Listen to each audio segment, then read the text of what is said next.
And we have a gentleman, Jim. Hello, my name is Jim Herrick. I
you confirm the applicant will be joining as well, correct? Yes, he is intending to. Okay. Mhm.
Brian, no fancy background today. I know. No, I've been doing just the blurred. I can change it for you if you like, though. Surprise us.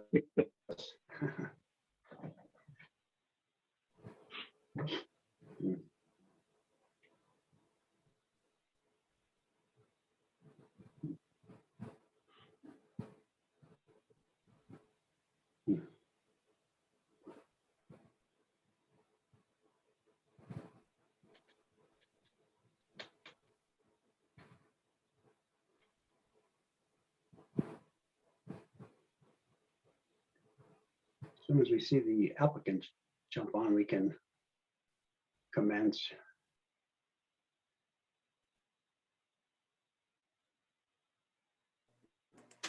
Jim, had you heard from the applicant whether or not he'd be a little bit late or? Yes, I just got off the phone with him about 10 minutes ago. So Okay. I can call him again if you want me to. Yeah, it might be good just to see where he's at. Okay. Thank you. Thank you.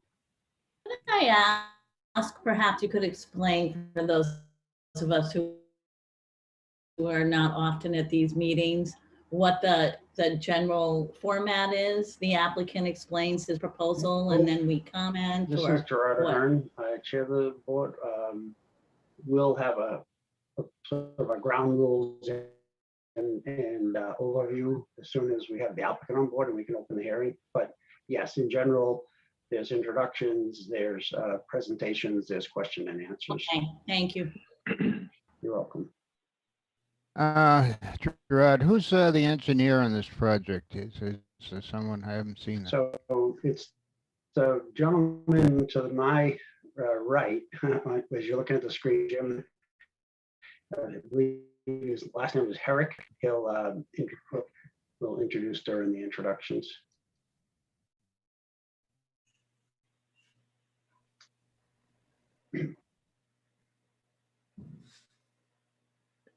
While I'm waiting, this is Margaret Campbell.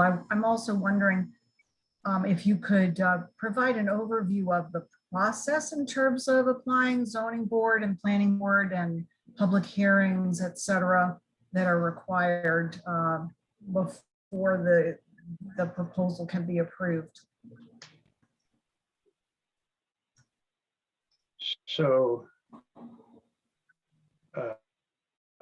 if you're looking at just the general process, the applicant files the comprehensive permit application within a certain number of days. We have to then distribute it to the boards to solicit comments.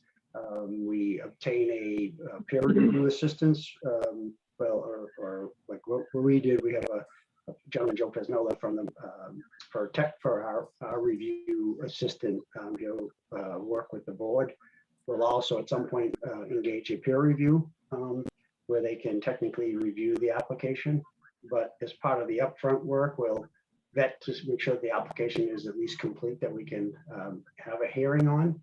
And then we will schedule meetings based on, we'll do a site walk and then get into the review of the different components of the application. So we have 180 days once we open the hearing to close the hearing. And then we have 40 days after that closure to to draft a decision. And so that's sort of the overall timeline. And I was going to have Joe Pesnola, our consultant, speak to the timeline and his interactions that will help us facilitate these meetings. Mr. Hearn, Happy to do it. Yep. Mr. Hearn, Yes. Jim did, I think he's called in. If you check the number 774-696-2246, I think Okay. he called in. Okay. Did you hear that, Valerie? Yes, I did. Thank you. Maybe you can label that as the. Yes. Unmuted, Jim. Mhm.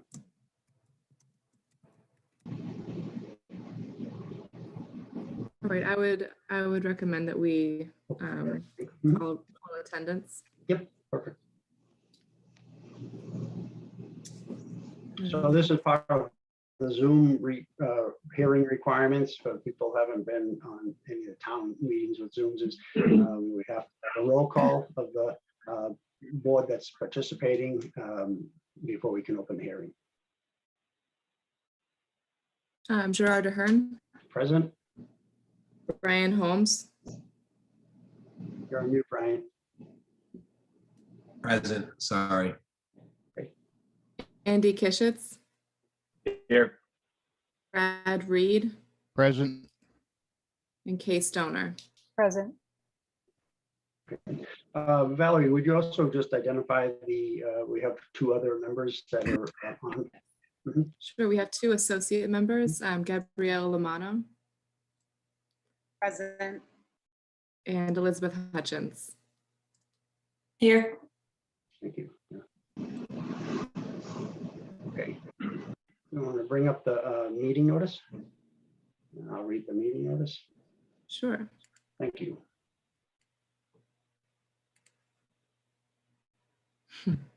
Hold on. I've got a lot of windows open here. I know.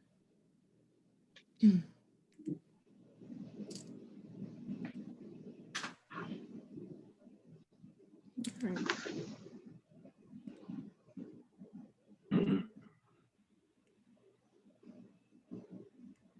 Okay, perfect. That's good. That's a good size. So I'll start by reading the hearing notice. In accordance with Mass General Laws, Chapter 40A, Section 11, notice is hereby given that the Bolton Zoning Board of Appeals will hold a public hearing on Tuesday, August 10th, 2021 at 7 p.m. to hear and act upon the application of Northeast Classic Builders. The applicant seeks a comprehensive permit for a proposed age-restricted housing development entitled Mallard Lane, located in Bolton's residential zoning district along South Bolton Road between Spectacle and Whaler Road, identified on Assessors Map 2C as parcel 15.1, which is approximately 4.7 acres. The proposed development consists of 11 single-family detached home ownership units. 8 of the units will be sold at market rate, and 3 of the units will be sold as affordable to those who earn 80% or less in the area median income, family income to be counted on the town of Bolton's affordable housing inventory in accordance with Mass General Law, Chapter 40B. The application and plans are available for review on the town's website. It's the https://www.townofbolton.com/board-appeals pages. This is a specific link for Mallard Lane. So we'll conduct the hearings according to Zoom, and all the information is posted on the Town of Bolton on how to log in. So with that, I just wanted to have a couple sort of ground rules introductions, because some of the questions that a few people asked prior to opening the hearing, I want to speak toward those. So in general, presentations were made to the ZBA. ZBA will respond to and ask questions to the individual presenters. After the ZBA has had their chance to have questions answered, we'll open up questions and comments to the audience. Audience questions and comments, please identify yourself, your town address. If you're an active town volunteer or a board member, please inform us whether you're speaking on behalf of yourself or on behalf of your town capacity. Address your comments and questions directly to the ZBA, as well as through Valerie. We don't get into a back and forth from the actual person asking the question to the applicant or to one of our specialists. You go through the board with your questions, and then we'll field it out to the right resource. The ZBA solicited review already from town boards and departments.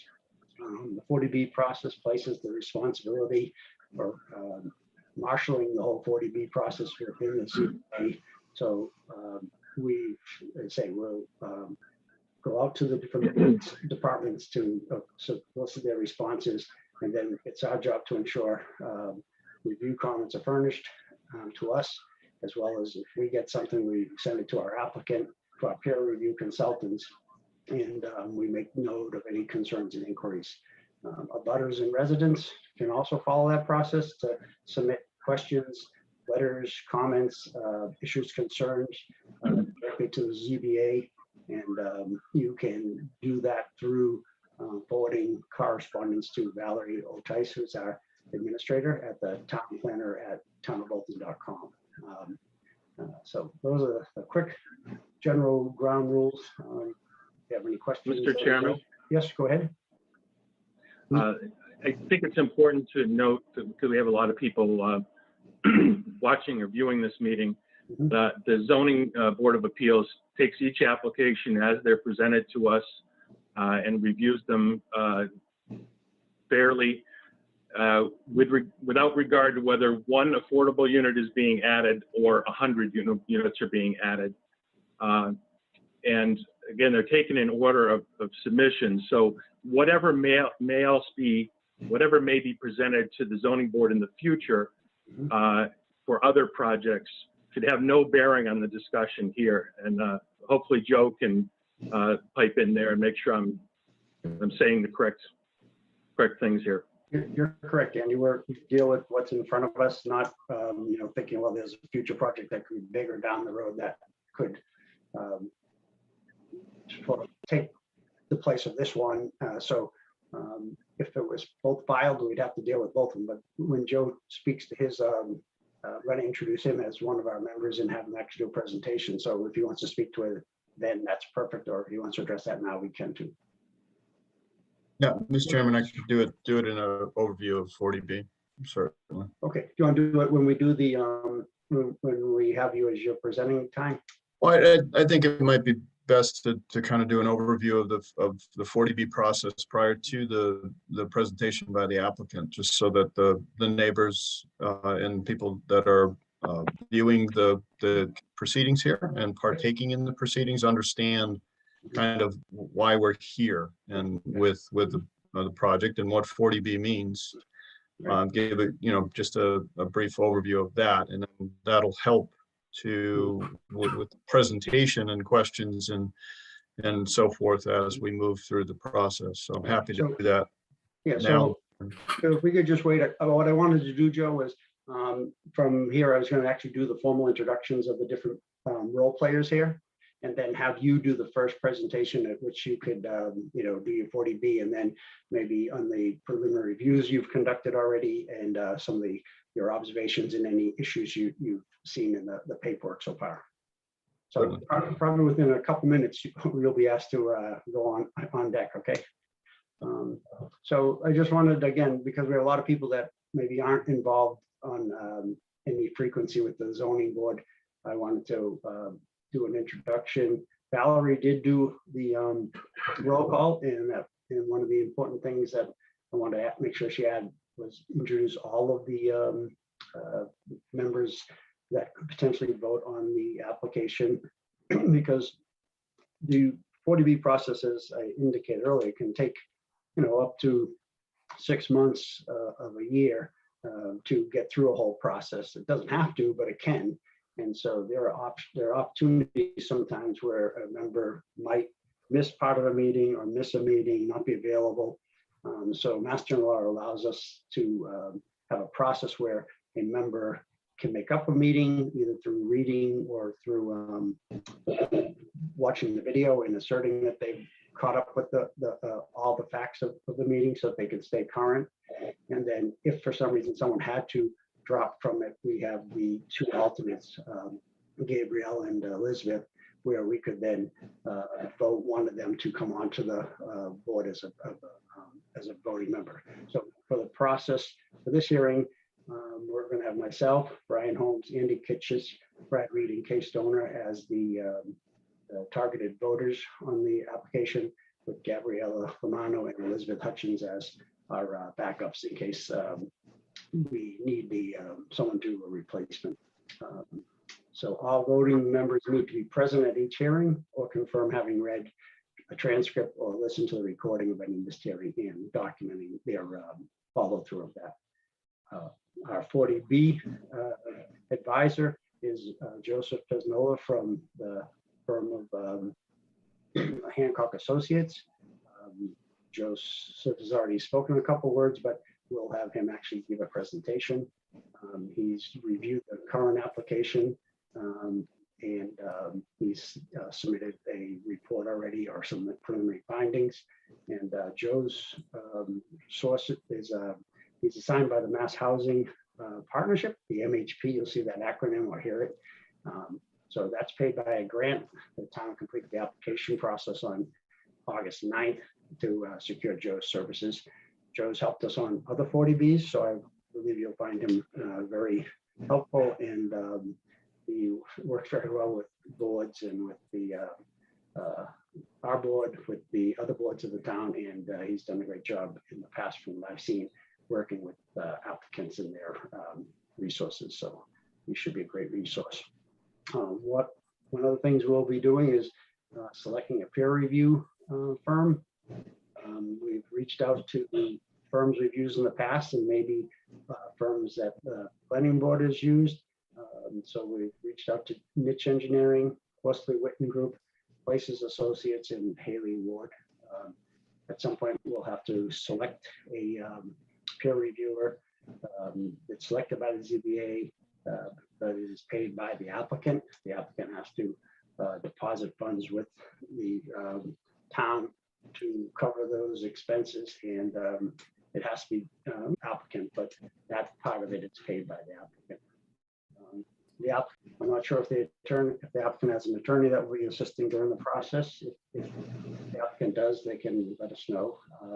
And the applicant's design group, it looks like Deshaun Gillis did some work early on in the process, but I don't know. I think there's an ongoing transition associated with that, but I believe Jim Herrick is currently working as their engineer.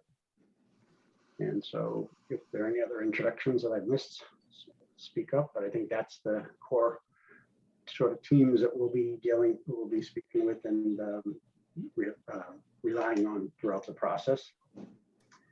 So with that, I think we would benefit from having Joe Pesnola speak to the 40B role, his 40B role, and that overview process. That'll be helpful to the at-large community that's participating in the meeting tonight. Certainly. Thank you, Mr. Chairman, members of the board. Joe Pesnola from Hancock Associates, and as the chairman said, I am here to assist the board in moving through the process. I am not a lawyer. I'm not serving as town counsel. The board will enlist the services of Copeland and Page as the town's town counsel to assist them in legal matters. I am here as an advisor and facilitator to help them move through the comprehensive permit process, otherwise known as Chapter 40B. And it is a complicated process, and one of the most important aspects of it is that the zoning board is acting in the stead of all of the boards in town that have local control and local bylaws and regulations, and they serve to issue one comprehensive permit, which is for all of the local approvals that would otherwise be needed in a project. Some projects do have to go to multiple boards in town that are not permitted under Chapter 40B. But in this case, it's what they call one-stop shopping. So what is 40B? 40B is Mass General Law, Chapter 40B, Sections 22 and 23. It was enacted by the state legislature in 1969, and it's sometimes called the anti-snob zoning law. And essentially what it serves to do is tries to create incentives and create affordable housing throughout the Commonwealth.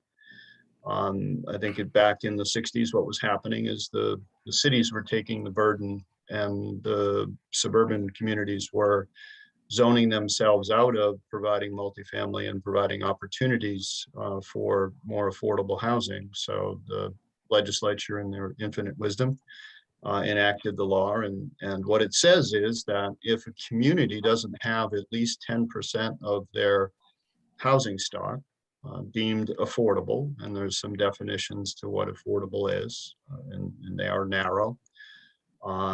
Essentially, they need to have a mechanism, a deed restriction, or some permanent way that that unit will stay affordable and be rented or sold to qualifying affordable buyers, and there's a definition for that, in perpetuity. And if in an exchange for that, a developer can ask for waivers or exemptions from local requirements, and the most largest of those requirements that one would ask for is increased density. So where a single family house might be on an acre, a developer can propose more, and in this case 11 units, and that is done in exchange for providing at least 25% of the units as affordable. And affordable is affordable to anyone earning no more than 80% of area median income. And that's defined, the area is defined by HUD. The median incomes are tracked by HUD.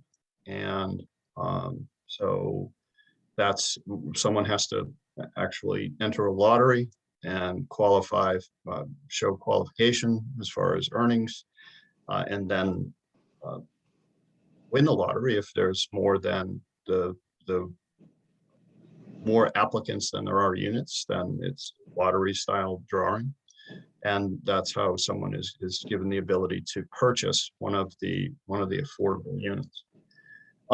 So with regards to some details on the actual process with regards to 40B, again, it is one-stop application to the Zoning Board of Appeals, acting again in place of all of the other boards. And an applicant needs to have three basic criteria to be here. They need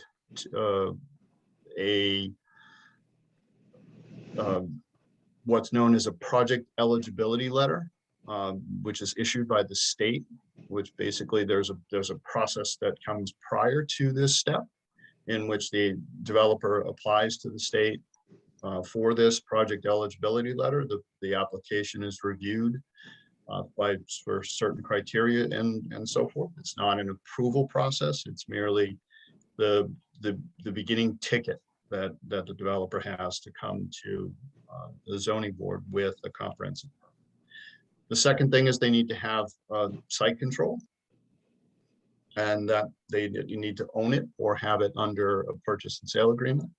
And the last thing is they need to commit to what's known as being a limited dividend organization. They have to limit their profit. And in the case of this project, the home ownership project, that profit limitation is 20% of total project costs.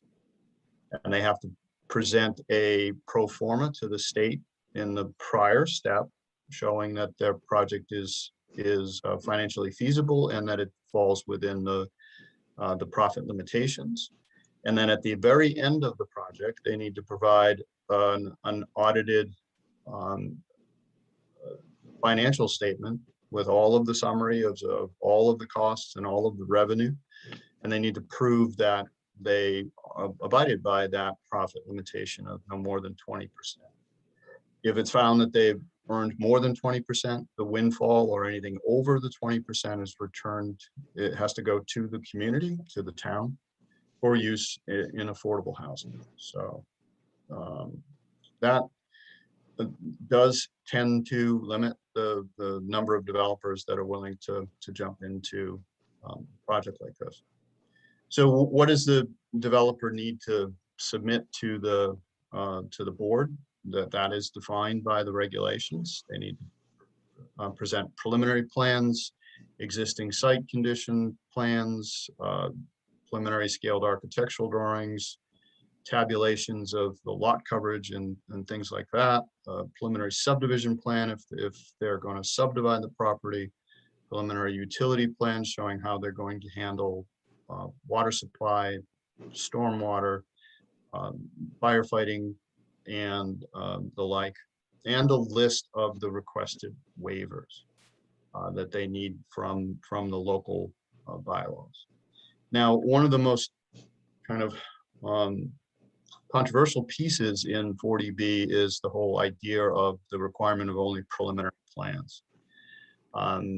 It was seen by the regulators when they adopted the regulation that this requirement would help in two ways. Number one, it would give the towns the ability to allow the project to evolve through the process before the zoning board, and secondly, not have the developer redoing costly engineering and detailed design plans as that process moved along, so that the developer could put that money towards affordable housing. What are the timeframes here? I think the chairman talked about it. There's the board needed to open this hearing within 30 days of submission. The board needed to distribute the plans to various boards and departments in town, and then close the hearing within 180 days, render a decision 40 days thereafter, and there is a 20-day appeal period. So there's a clock running, and we'll talk about that as we move through the process. So in conducting the hearings, what I'm here to try to help the board do is compartmentalize the issues and to try to move through the issues logically and progressively, big to small. And big meaning something that would, issues that might impact the overall design, project density, safety, health impacts, and so forth. So we try to go through it methodically. So the board may schedule meetings that are issue specific, and ask that questions be only asked with regards to those topics of the evening, understanding that in 180 days the board may have 5 or 6 or 7 hearings. So there's a lot of work to be done, and hopefully we work through it again methodically. They most likely will have a site walk to see the site and understand the lay of the land and whatnot. And as the chairman said, there will be retained peer review consultants. I would say that whatever engineers and scientists the applicant has, the board should have the same expertise on their side. And again, that is paid for by the applicant. The applicant puts the money gives the money to the town puts that into what's known as a Chapter 53 fund, or an account with the town treasurer, and the peer review consultants are paid from that. They submit the invoices to the town, so the peer review consultants are working for the ZBA. all of their reports go to the ZBA, and if there are any interactions between the peer review consultants and the applicants team, it's all documented so that the board understands what's going on. So I think the last point that I'll make is with regards to the decision that needs to be made by the zoning board in the end. The board has three options. They can approve the project, they can approve the project with conditions, or they can deny the project. Now, in general, very few boards, if any, have ever approved a project with no conditions. So approval with conditions is the one that most boards choose, but denial is also an option, but denial comes with a balancing test. And the balancing test that the board needs to consider in their deliberation is different than other boards and other processes. Essentially, the board begins the process with the presumption that the need for affordable housing, as defined by the community being lower than 10%, outweighs the local concerns. And the local concerns are loosely defined as your local bylaws and regulations and zoning requirements and so forth. So we go back to density, that number of units. Those number of units is a waiver. Those are the definition of why they need the waiver is a local concern. And the presumption starts that the need for affordable housing outweighs. And how the scale gets tipped is with the issues that the board will listen to, ask questions about, gather information on, with regards to health, safety, environment, all the issues that will come up and be talked about. And do any of those issues rise to the level to tip that scale? And the board can do two things with issues that might be tipping that scale. They can either see if they can condition an approval that would mitigate those concerns and answer those concerns, or they can deny the project if it's something that can't be mitigated, can't be conditioned, can't be addressed. So that's a brief overview of the 40B process. And I know there'll be questions as we move through it with regards to the regulations and the process and so forth. And that's what I'm here for, to help the board. I think, Mr. Chairman, it's probably best, rather than to jump into my review of the initial application, would be to offer the applicant an opportunity to submit the project. And then I can touch upon my initial review once everyone knows what the project is. Perfect. So one quick follow-up to your presentation was excellent. Just to speak to Andy's question, Andy's a board member, where he indicated that sort of the mission of the board is to handle the application that's in front of them today. We always hear rumors of other applications that may come down the road, even potentially during this hearing process of 180 days. But that bears no factor on our current application. Nope. Even if we knew that was going to be 1,000 homes affordable, and we knew that we wouldn't need this project if we had that one, we can only handle what's in front of us today. Right. No, and what basically the board is a quasi judicial board, and they can only hear and act upon what's presented to them.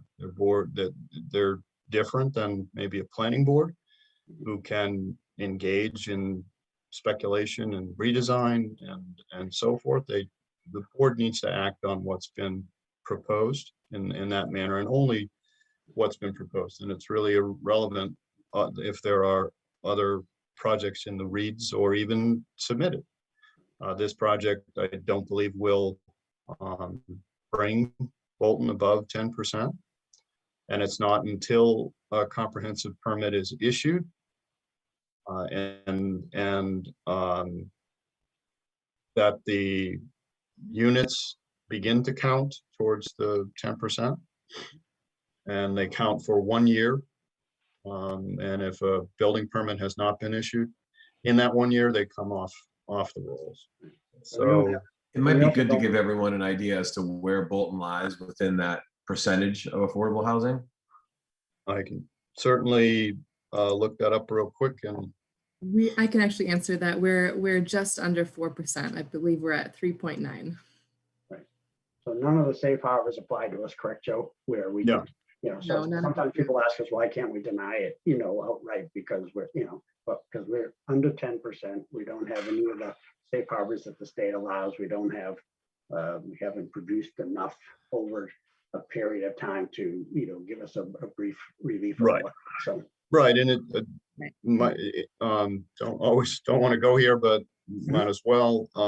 A denial or an approval with conditions that would essentially render the project economically infeasible or uneconomic is appealable by the developer to the Housing Appeals Committee. And the Housing Appeals Committee is not a court.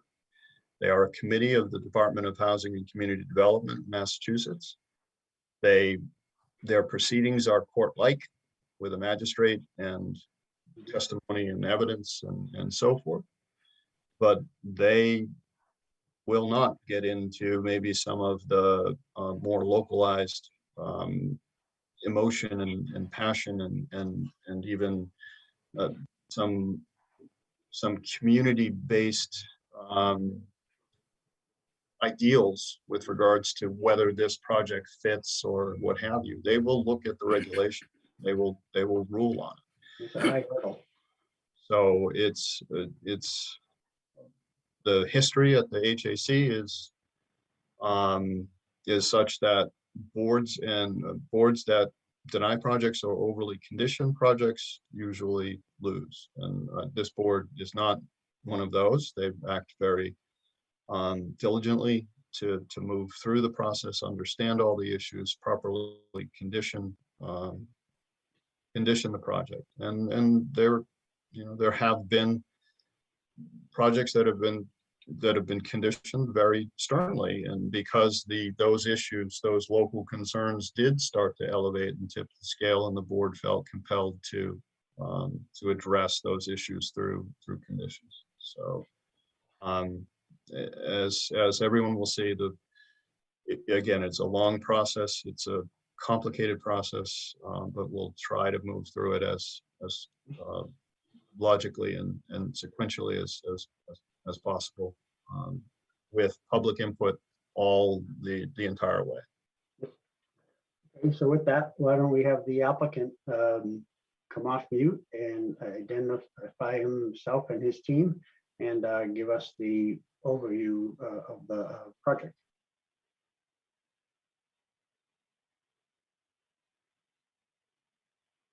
Thank you, Joe.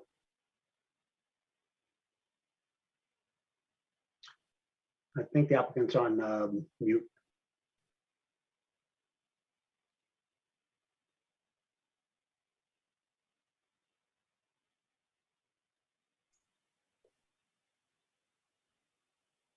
Valerie, you should be able to unmute him.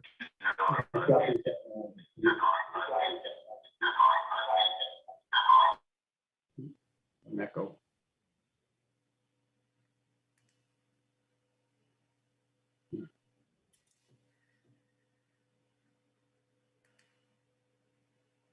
While we're waiting for Mr. Moran to come off mute, you probably saw, for those that are on the computer, Kay Stoner, who's one of our voting members, did put a notice out that she had to leave for a conflict. She will actually participate in reviewing the minutes and then also listening to the recording so that she can stay current and still remain as a voting member. So that's an example of some of the flexibility we have with regard to these long processes. So sorry to interrupt you, Mr. Moran.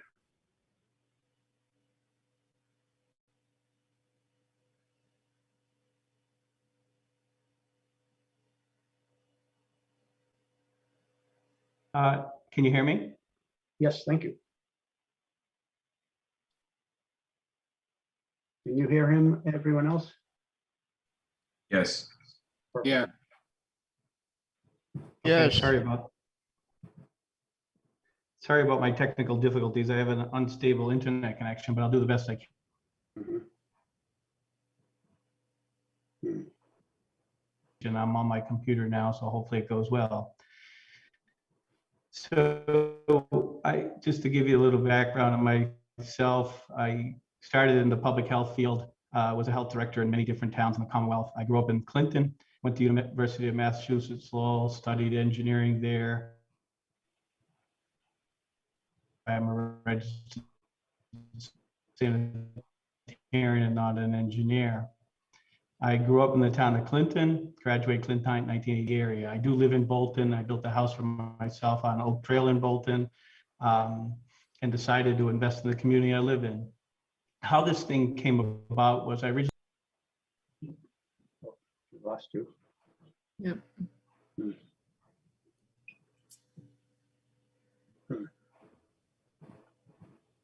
go on your phone, Jim.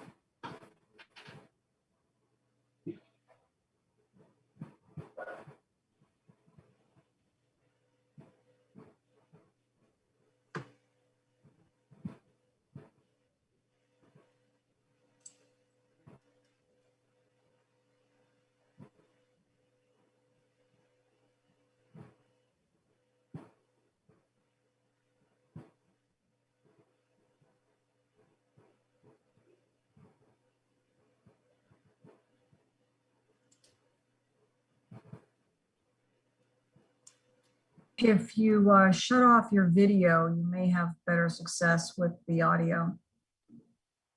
Thanks, Margaret. Great, good tip.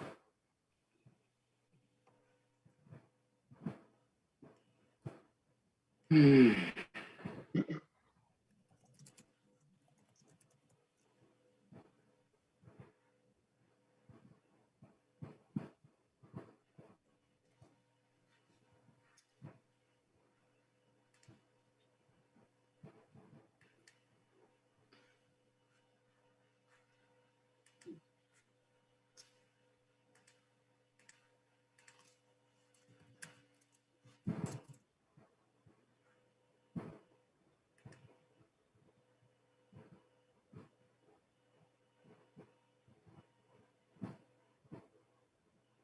I think you might be frozen again.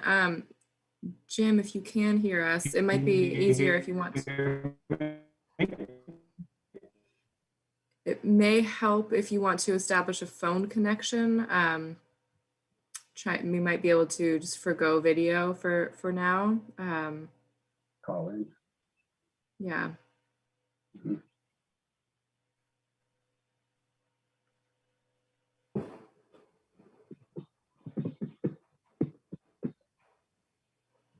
We need broadband. It's in the infrastructure plan. Well, that's right. Mhm. 5G. And I'll bet it'd be still as slow. Can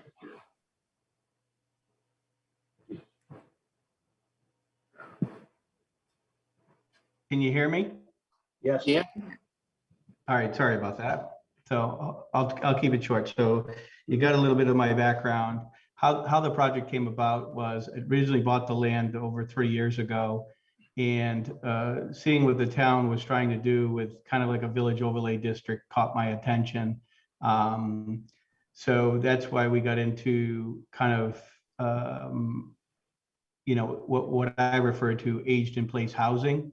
That's what the intent here is. If you look at the approval letter from Mass Housing, it talks about age restricted housing. So these units will be 55 plus, single story, and a couple of bedrooms apiece with a home office.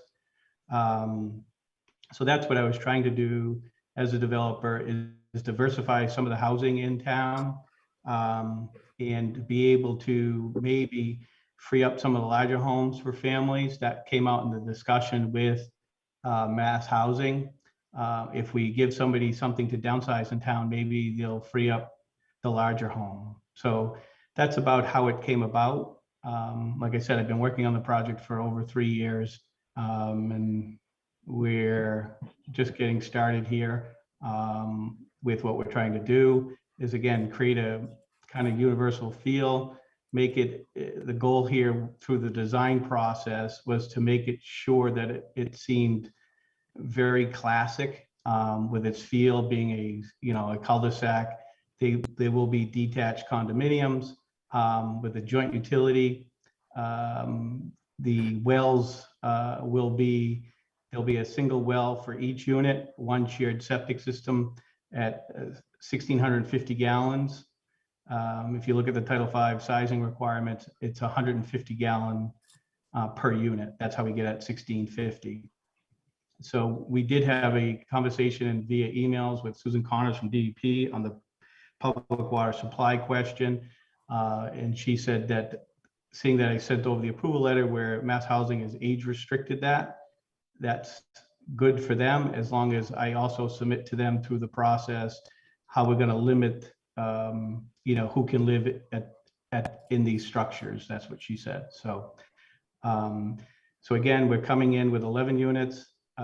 We could have put more on there with the nitrogen sensitive type of issues with wells, but we had more units, and we've been before the towns and boards and committees, and we've downsized it to 11 units. And that's where we're coming from. We met with the fire departments, the police, highway in the past, design review board in the past, conservation in the past. Conservation actually has agreed to the line. The line's been delineated on a nearby, what we call water feature. So I know we have some work to do. We're in a preliminary stage. We'll appreciate the comments, and we'll try to work with the towns and in the abutters to make sure it's that the process is palatable for everyone that comes into contact with it. So Valerie, do you have a current plan, or overview of the site that Mr. Moran can speak to? So that Sure, people can see what this project is. He spoke about some of it, but so we can really see what he's talking about and maybe areas of concern. Let me pull up the site plan. Perfect, thank you.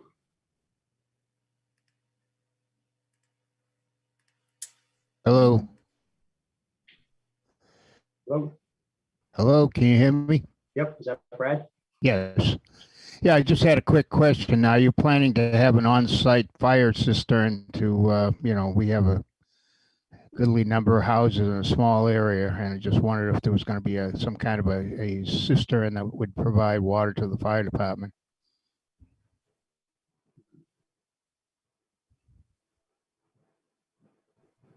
Do you want me to answer that?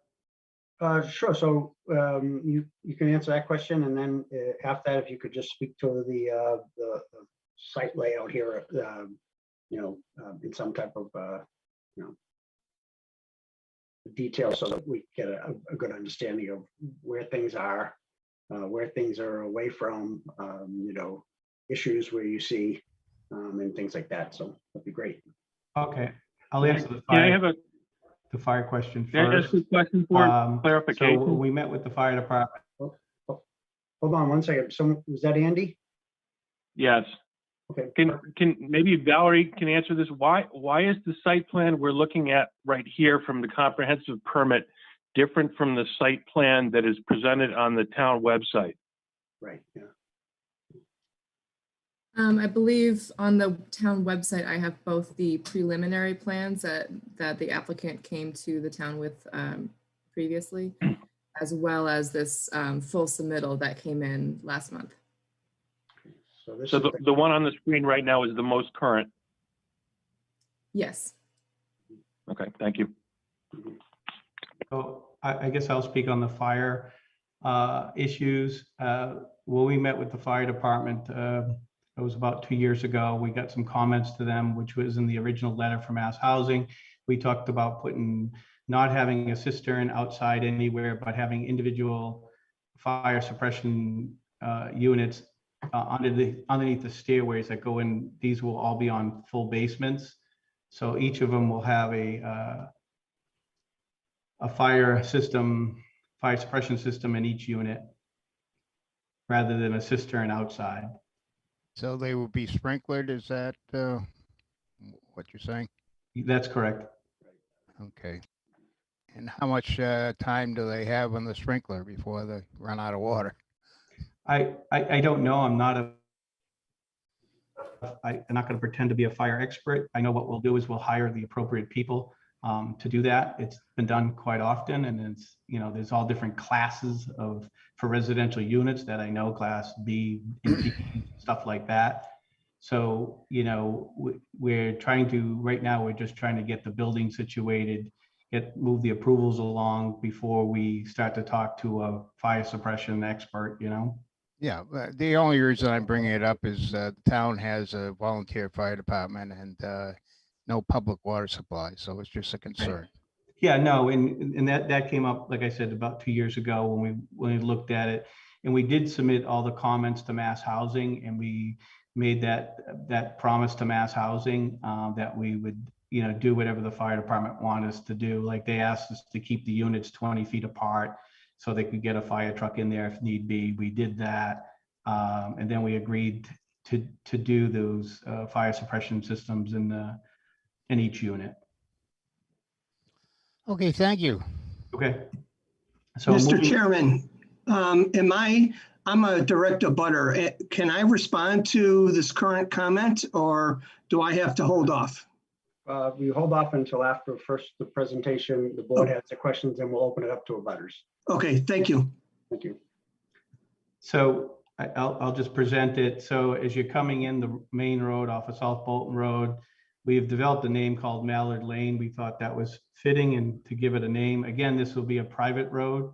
It'll be a condominium, so the town won't have to maintain it. We're looking at these units here, 1 through 11. The septic system will be one joint system. It'll collect down on the main road via manholes and stuff like that. And then it'll be pumped up in behind the unit 7. We've already done the testing with Bill Brookings. He came out and witnessed the soil testing. So that's where the leach field will be for all the units. Again, at 150 gallons a day per unit, it is 1,650 gallon a day leach field.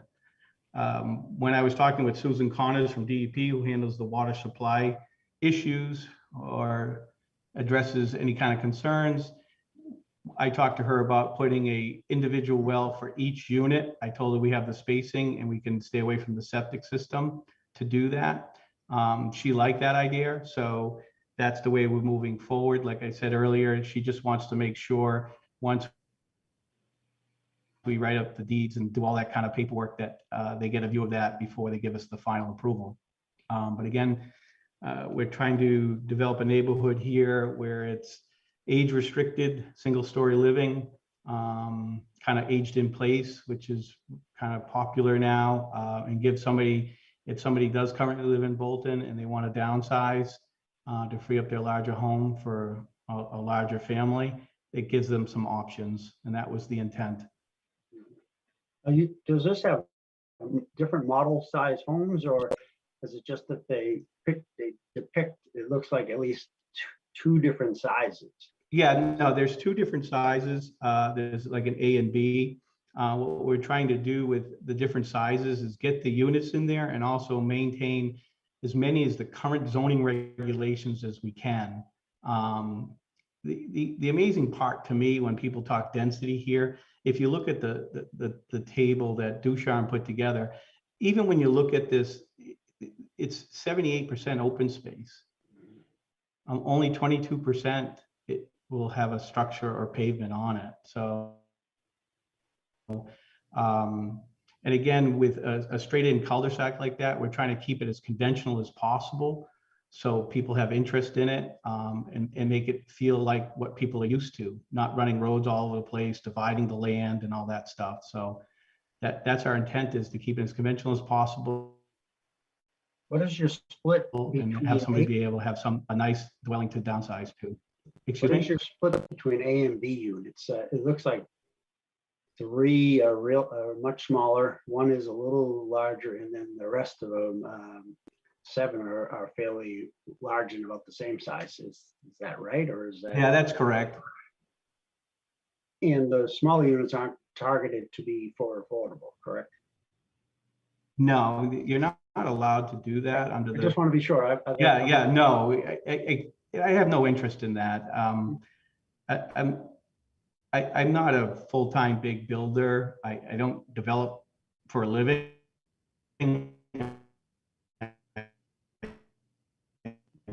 Do all kinds of environmental design, designing and building anything. Like I said, I got involved in this. I took some interest in the community I lived in, talking with the last planner that was there at the town of Bolton. Again, if you had followed the village overlay district that the town was trying to do, this is, you know, I really took interest in that personally, as you can see here. I risked some of my own resources to be able to try to do this in the town of Bolton.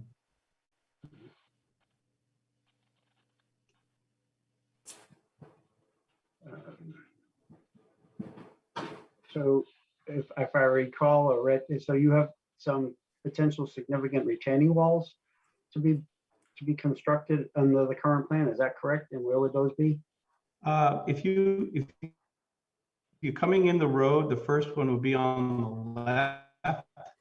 It says structural retaining wall, you know, to be designed equivalent by others. That's the first one across from the parking area. Gallery, I can't control the, oh yeah, I don't know. I can't control the mouse, correct? No, you can't, no, but I believe it's around here. Is that correct? Yeah, Yep. So you have the parking area here, and then so on the left side of the road, Okay. along that property line would be the retaining wall. yeah. The narrow rectangle all the way down. It's hard to read this, but.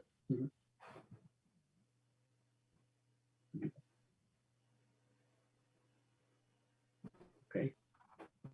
Hello? Hello. So are you finished? Hello? Hold on a second. Is that? I was looking to see if Mr. Moran had, you know, any other comments on this sort of plan as we currently speak.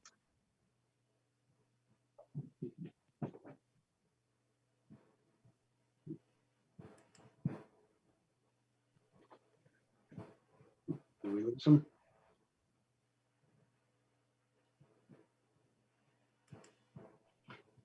Can you tell them the participants section or panels, did we lose Mr. Moran, or is he still there? Valerie?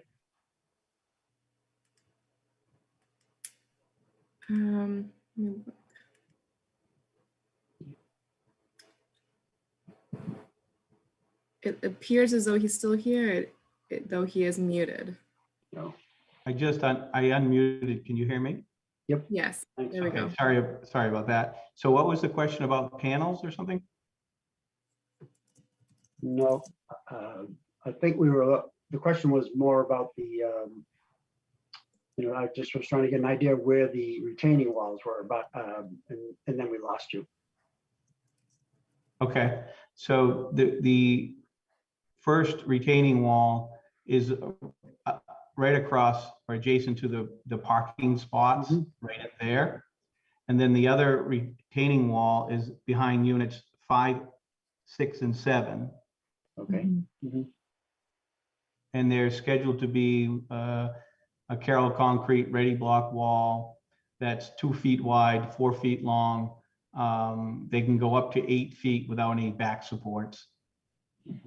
And they can do different facing, which I mentioned it to the abutters in some of the hearings previous to this, or meetings, I guess, that we could change the face style so the block would look small and not something you'd see on like Mass Highway or something like that was the discussion. Right. So anything that was done at prior either meetings or hearing, you know, nothing was done formally in front of a board, so we would need to flesh all this out, you know, as part of this application process.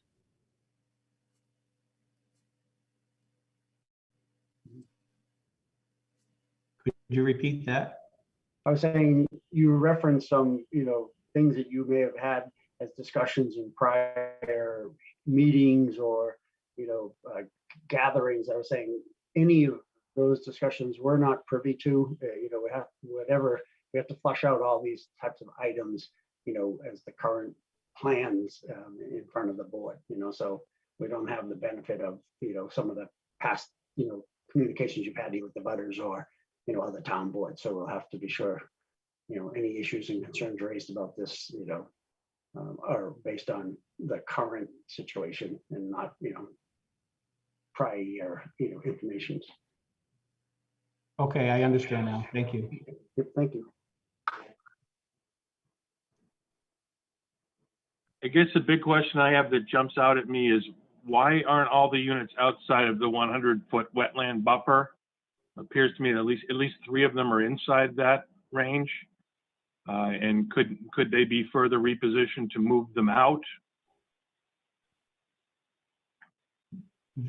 Yes, what we were trying to do again is you look behind units 4, units 3, and units 2, is we were trying to comply with the zoning requirements and not have to go for more waivers. We tried to reduce the amount of waivers that we would be asking for under the current zoning for the town of Bolton.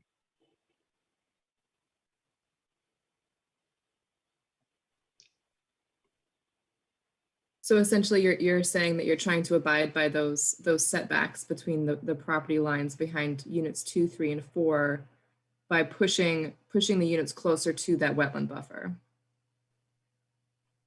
Correct.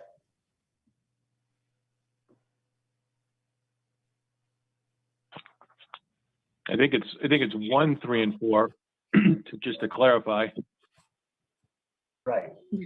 Sorry. And 2's way outside. but there's no way to move 5, 6, and 7 further up the hill, which would allow 4 to move out of the wetland buffer. Correct. Yeah, we're trying to keep off that slope the best we can. Again, as soon as you move 5, 6, and 7 back, then you encroaching on the property line there also. There was an echo on that, so you may have missed some of what you said, Mr. Moore. Okay.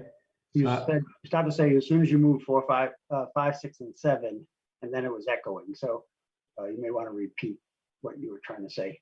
Okay, if you slide 5, 6, and 7 closer to the property line, you'd be in violation, not violation, but you wouldn't meet the regulations under the current planning board regulations offset to the property line.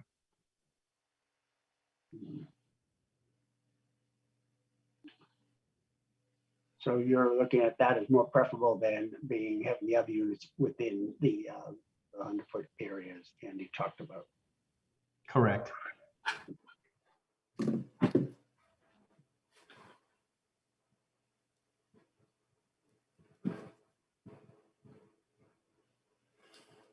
Any other questions from the board?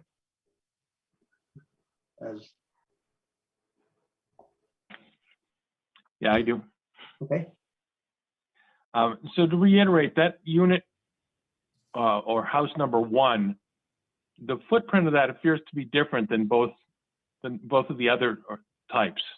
Is that it's not drawn to scale, or is it an actual different type of layout? It looks bigger than the one. It looks bigger than 2, 3, and 4, and it looks smaller than the other. Sort of less square than the rest of them. Mm-hmm. Correct. So if my memory serves me right, it's been a while since I played around with COVID and all the other stuff going on here. So I think there was a size A, B, and C. One was, we were trying to get the drainage infiltration area A in place there. So these, although these are all preliminary, just like the road and everything else. So these are the things that we're trying to nail down now so we can get this into a definitive plan. So one is, that's what we were looking at for one at the time we did that, making sure, because we have to cut in the infiltration area A, you know? And speaking of that infiltration area, where is that in relation to the work that the town just did? They did a lot of culvert work there. Yeah, they refreshed that leach and catch basin. They had a pipe go across the road and drain into the wetlands. If you look at wetland flag, was it B1 through B3? So one could say that they just replaced the line that maybe wasn't maintained or something like that. I don't know if the line was there, but now it's operating properly. That catch basin drains across South Bolton Road into that bordering vegetated wetland. And is that in the same place as your unit A, or not unit A, but the infiltration area A? Yeah, if you look at it, we did locate the basin, the existing leach and catch basin. I don't know if you can see that on the drawing. I'm sorry, I can't. Okay. I can see it pretty well, but maybe so, Valerie can point it out with the arrow. yeah. If she's going to even do. Oh that. yes, I see it now. Thank you. So that's the basin the town had worked on. It was flooding there. It calls out for a leach and catch basin. I think still over the many years built up in there, so it wasn't draining. That's why that low spot was flooding. So what they did, the town had hired somebody to come in, I think Riccardi Brothers or somebody like that, came in and, you know, put a new basin in, put some riprap in, and put a pipe into the wetland that's across the street, across the South Bolton Road.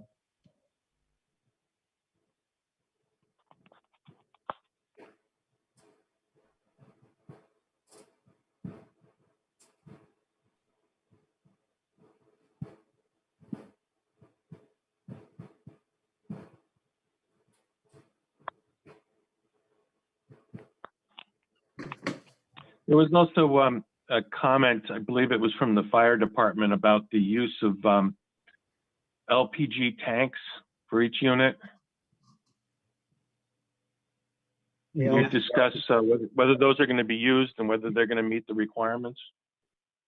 Yes, but we have to meet the requirements. My propane company, Devaney Energy, we'll usually do a buried type of operation where we have no propane tanks above grade, and I know they have to be off the property line, and the fire department comes out and does an inspection of all that. But we will have to pull the permits and comply. We're not asking for any waivers on the LP tanks at all.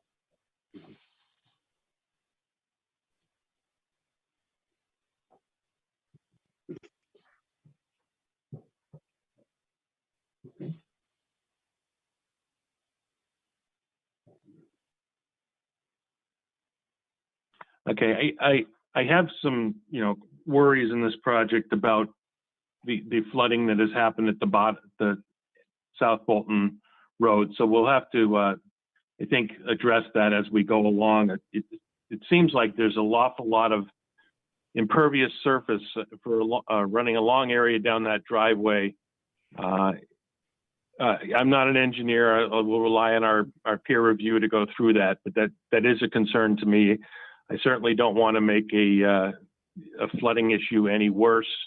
And I know one of the previous projects we had, they had some sort of system that would not only catch all of their runoff, but it would also alleviate some of the flooding that was on that particular road. So I'm just in the future, I think I'd like to discuss this further. Yeah, all the calculations, whatnot, Andy, dealing with the water will ultimately be reviewed by whatever peer reviewer we select. So, certainly highlight that as a concern, one of the concerns on the project. Yeah, I would be concerned with water flow and freezing in the wintertime. I just, think we ought to look at that. It's fairly steep slope, considering going into South Bolton Road. So,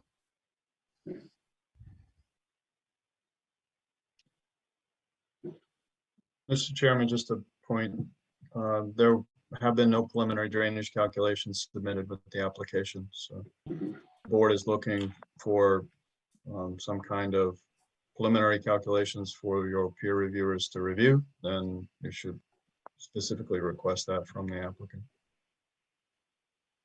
I can comment on that. We did, Ducharme and Dillis did do the stormwater calcs and they were submitted with the application. Joe, did you see those? They're not in the materials that were posted on the website.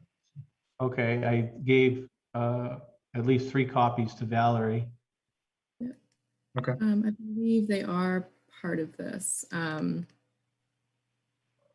right, I could be wrong. I didn't. Apologize for my Right. scrolling here. These are the drainage calculations just after the. Okay. I stand corrected. Mhm. Thank you. You may have seen the blank exhibit A, but then I think below, is that where you're saying, Valerie, behind that? Yeah. Yes, yeah, it Mhm. follows the large scale plans. So the submittal was in one full application. So everything should be accessed through that one link. Okay.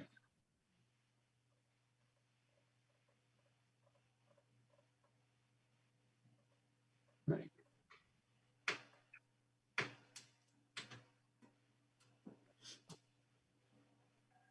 So do you want to, is there anything else you want to present on the project in front of us, Mr. Moran, or do you want us to potentially open it up for any other questions or preliminary questions from abutters? Because then we can, certainly we have as an item to look at is we need to schedule site walk.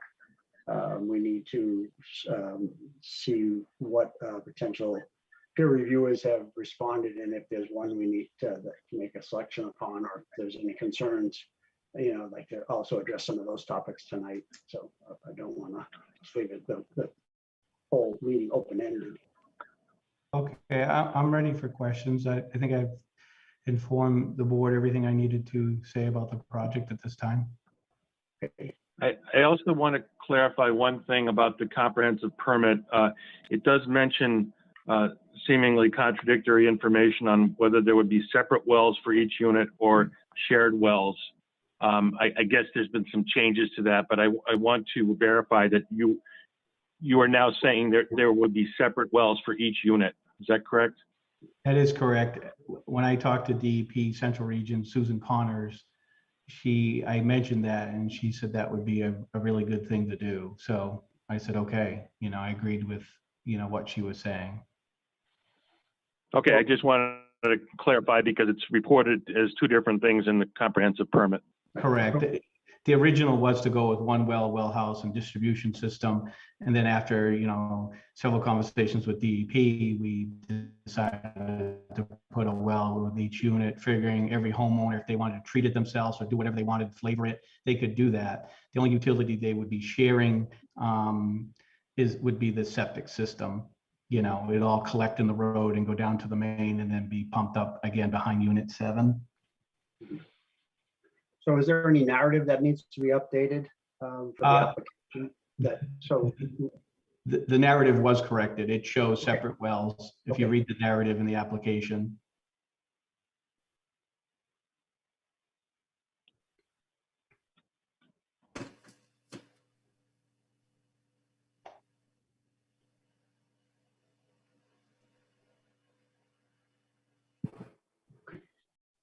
So if there are no other board questions, Valerie, can you, see who has questions from the butters, and then maybe we'll take some of them, see if there's a theme of concerns, and then say we can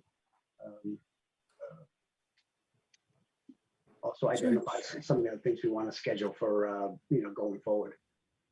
Sure. So I would ask that the abutters use the raise hand feature so that the chair is more able to see who may have questions, and we can call on you. Right. And just please identify your name and address when you make your inquiry. So it looks like Barry, if you want to state your full name and address. My name is Barry Bushinsky. My wife is Gwen. We live we're a direct abutter. We are located at 348 South Bolton Road. Thank you. We are basically right behind Building 4. Okay. I would like the board to acknowledge our 2-page letter that my wife and I submitted for review by the board for the public record. Yes, we certainly saw that, and we believe that, I believe that's been provided to the applicant. I believe our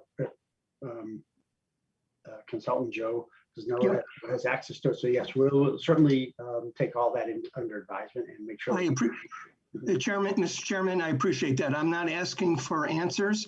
I'm just making sure that you've received that and that it's going to go to the appropriate people to respond to. That's all I'm asking. Well, that's perfect. I just wanted to acknowledge it was thorough, and I appreciate you taking the time to participate.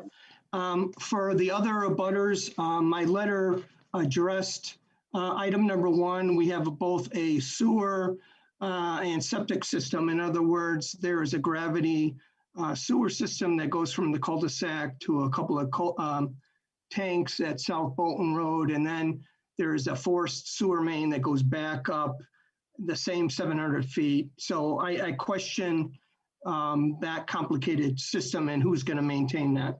2, we've already talked about the terraced retaining walls. I'm concerned with the wall adjacent to the wetlands and behind buildings 5, 6, and 7. The site plans and architectural plans, the board has been right on top of things. They are 100% correct. The architectural plans do not depict building type A, which is only 1, which is building 1. 2, 3, and 4 are separate. They have different floor plans. And then we have the other 7 buildings. So the site plans don't, and the architectural plans don't jive with each other. 4, the applicant has indicated that 70% of the 4.7 acres of land is only going to be built on. I totally disagree with that respectively.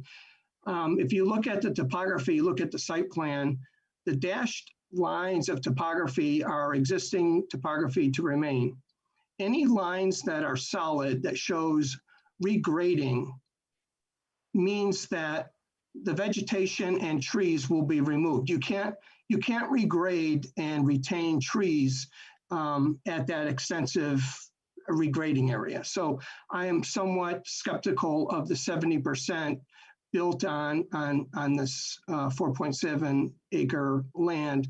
I think that it's going to be quite extensive, which leads me to, I would like to see some kind of landscape plan that would show the developer's intent of mitigating the extensive decimation of the trees and vegetation in this lot. So that's part of the letter. And then 5, my wife and I are not opposed to affordable housing. I think that what we have a problem with is the amount of density on this site and the effort to regrade and retaining walls and everything. I think that we're really pushing the limits here on this site. And so I ask that the Board of Appeals really look at that and see what we can do. The last thing I didn't put into my letter is the pro forma. I disagree with the pro forma as submitted. This is estimated at a $2.93 million job. The pro forma shows that AE services are $5,000. I can assure you as an architect that that's not correct. So there's some juggling of numbers in the pro forma. I think you need to really look at where the expenses are going and making sure that, you know, the money is being spent at the correct area of the development. And that's it. So thank you very much for listening to me, and I appreciate offering my comments. Thank you very much for submitting them, taking the time to do that. Appreciate it. And we have, okay, go ahead. Sorry. Looks like we have Robert Tattersall.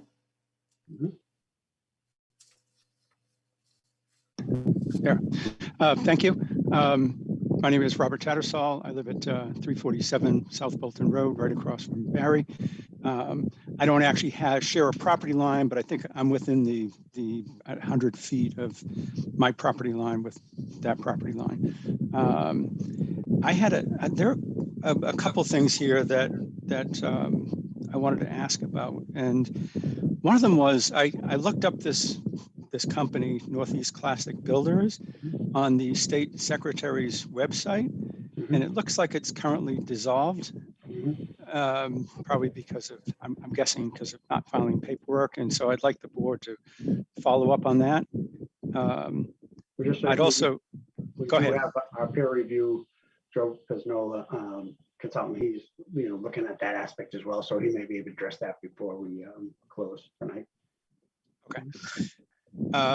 The other one is, and you might not have missed this one here either, is that the 40B approval was good for 2 years, which just expired.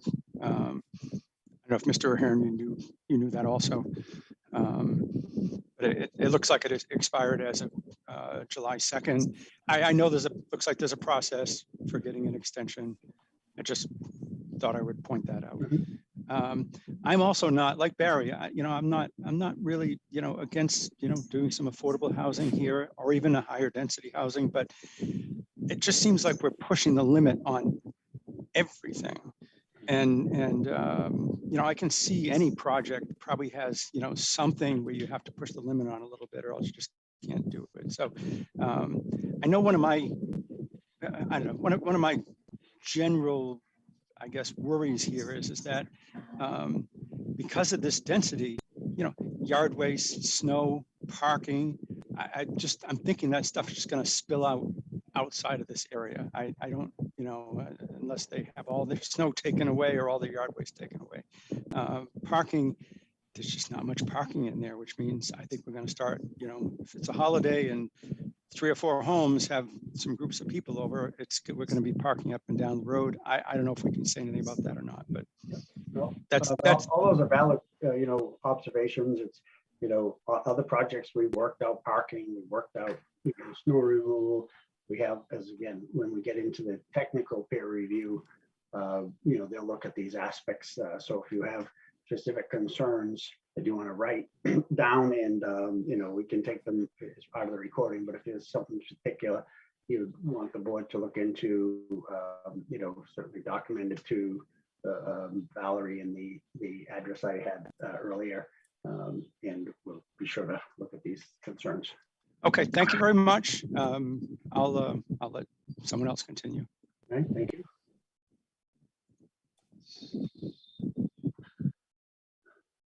So who's up next? Is it Brittany? Looks like it, yes. Okay. Hi there. So my name is Christopher Hoyt, and this is my wife, Brittany Bethune. We are the immediate butter. We're at 342 South Bolton Road. Okay.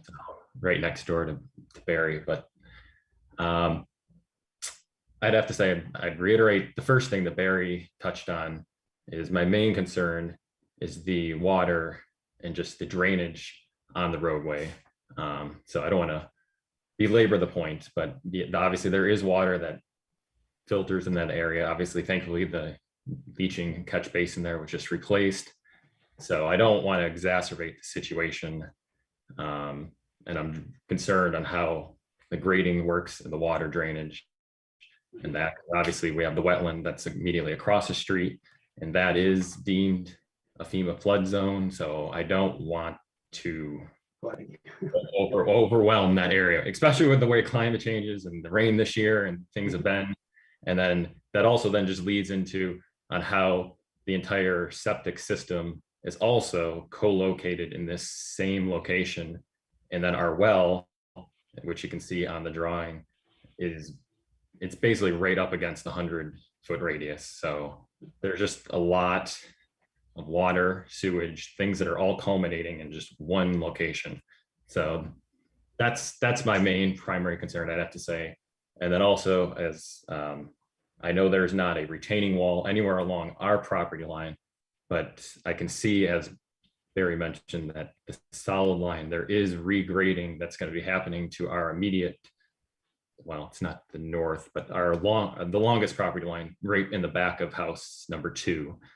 So I would love to understand, we would love to see a fence, landscaping, what is expected there, because there already is a drop off in elevation. And then obviously if they're going to cut down from our home, just what would that entail and what's expected there? Because originally 2 years ago, and then it also stated back in figure 3 earlier on that originally intent was 2 homes in the front and the 9 in the cul-de-sac. And then now I've seen in this design plan that was just submitted here with this application that's changed now. So now we have house 2 and 3 immediately now in our backyard. So obviously that it's not ideal. So I really am interested in the landscaping, what is going to happen, as now we have two homes that are directly up against us now.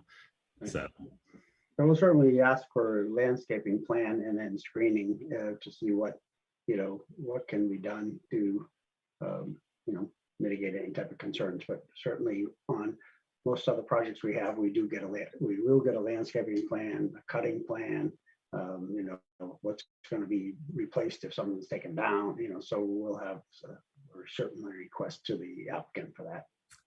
Yeah. And then, my final concern, at least, which I know was just mentioned, would be just like you mentioned, the parking and then the traffic situation. I'm fine. I'm okay with the residents in that, but I am worried if it spills out, and just this obviously stretch of the road here. Some people with a curving and both ends to the north and the south, that people do travel a little fast. So I'm just worried on pulling out onto this roadway. And then obviously if cars spill out for parking, it's already not wide, obviously. And then if there's stone walls, which have been shown on the design plan, I don't want to make sure the line of sight is blocking, because it's already very tight ways. So we've had our mailbox in the 2 years we've lived here hit 3 times from people. So it's already very narrow and tight. So I don't want anyone to get hit, especially since this is designed to be a 55+ community. So I'm worried about that for the residents themselves, the future. So. Well, thanks. One thing, this is Brian from the ZBA. Sorry, one thing that's hard to see just because of the size, I think, that I'm looking at the screen. Where is your well, guys, compared to unit 2? Sure. Yeah, it's that black dot. It's actually within the 50-foot well radius of the septic. Can you enlarge that at all, Valerie, so we can maybe see a little better? So that dot there? Yeah. So yeah, it's just outside the 50. But it's within the 50. Well, if it continued on, but it's within the 100. So I think it's a little difficult to see here, but there is this this 50-foot well radius here, and then there's the 100-foot. Okay. Yeah, there's other. Is there a need for a variance for that well for the project? No. Okay.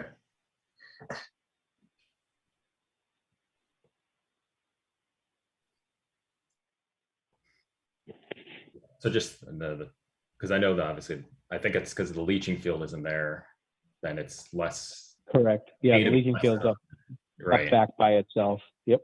So the fact that they're tanks and then the pump chamber is just outside the 50. So it's between 50 and 100. So correct. So yeah, we designed that with that in mind, that we would not have to go for any variances for that. So yeah, who's maintaining that whole process? I'd be interested in, because maintaining what process? I'm sorry. Just the maintenance of it. Obviously, I'm just concerned if the pump.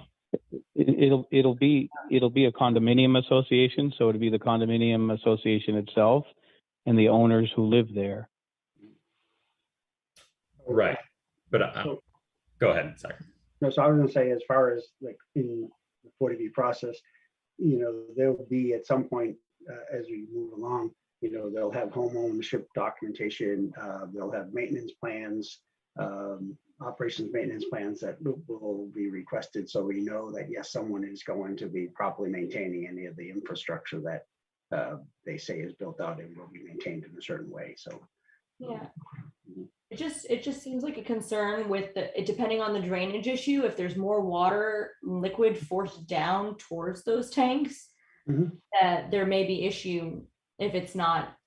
Especially if the pump. Yeah, if the pump dies. fails, and then in the winter, if like there's a lot of snow and rain and anything run off down towards that way, if anything malfunctions, it's kind of an immediate situation that needs to be dealt with. So we'll certainly have a peer review look at that aspect of drainage and infrastructure like that. So, great. Thank you. Chairman Ahern, it's Martha Remington from Historical Commission. Okay.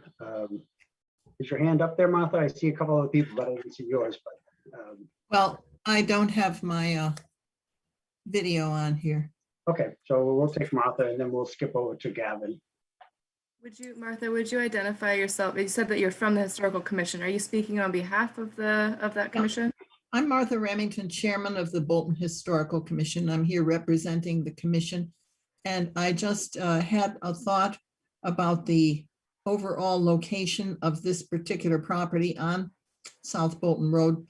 It's very near two farms that were both over 100 acres at one time. 302, which is the Victorian style White House, and 299, where Susie Becker lives. And so, not knowing the location of those 116 and 113 acre farms, I wanted to request that if there were artifacts that were found on the property, wrought iron, wood, whatever, that they just not be tossed into a bin and thrown away, because what would the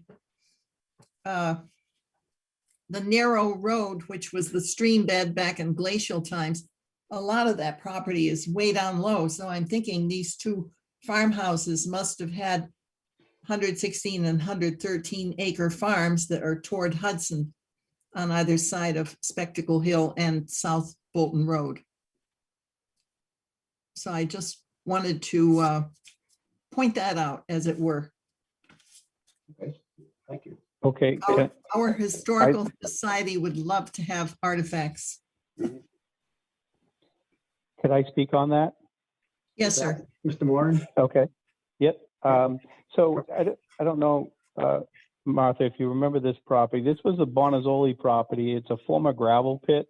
And I was told that everything was mined off it to build 495. So anything that was there from the farms from many years ago, long gone.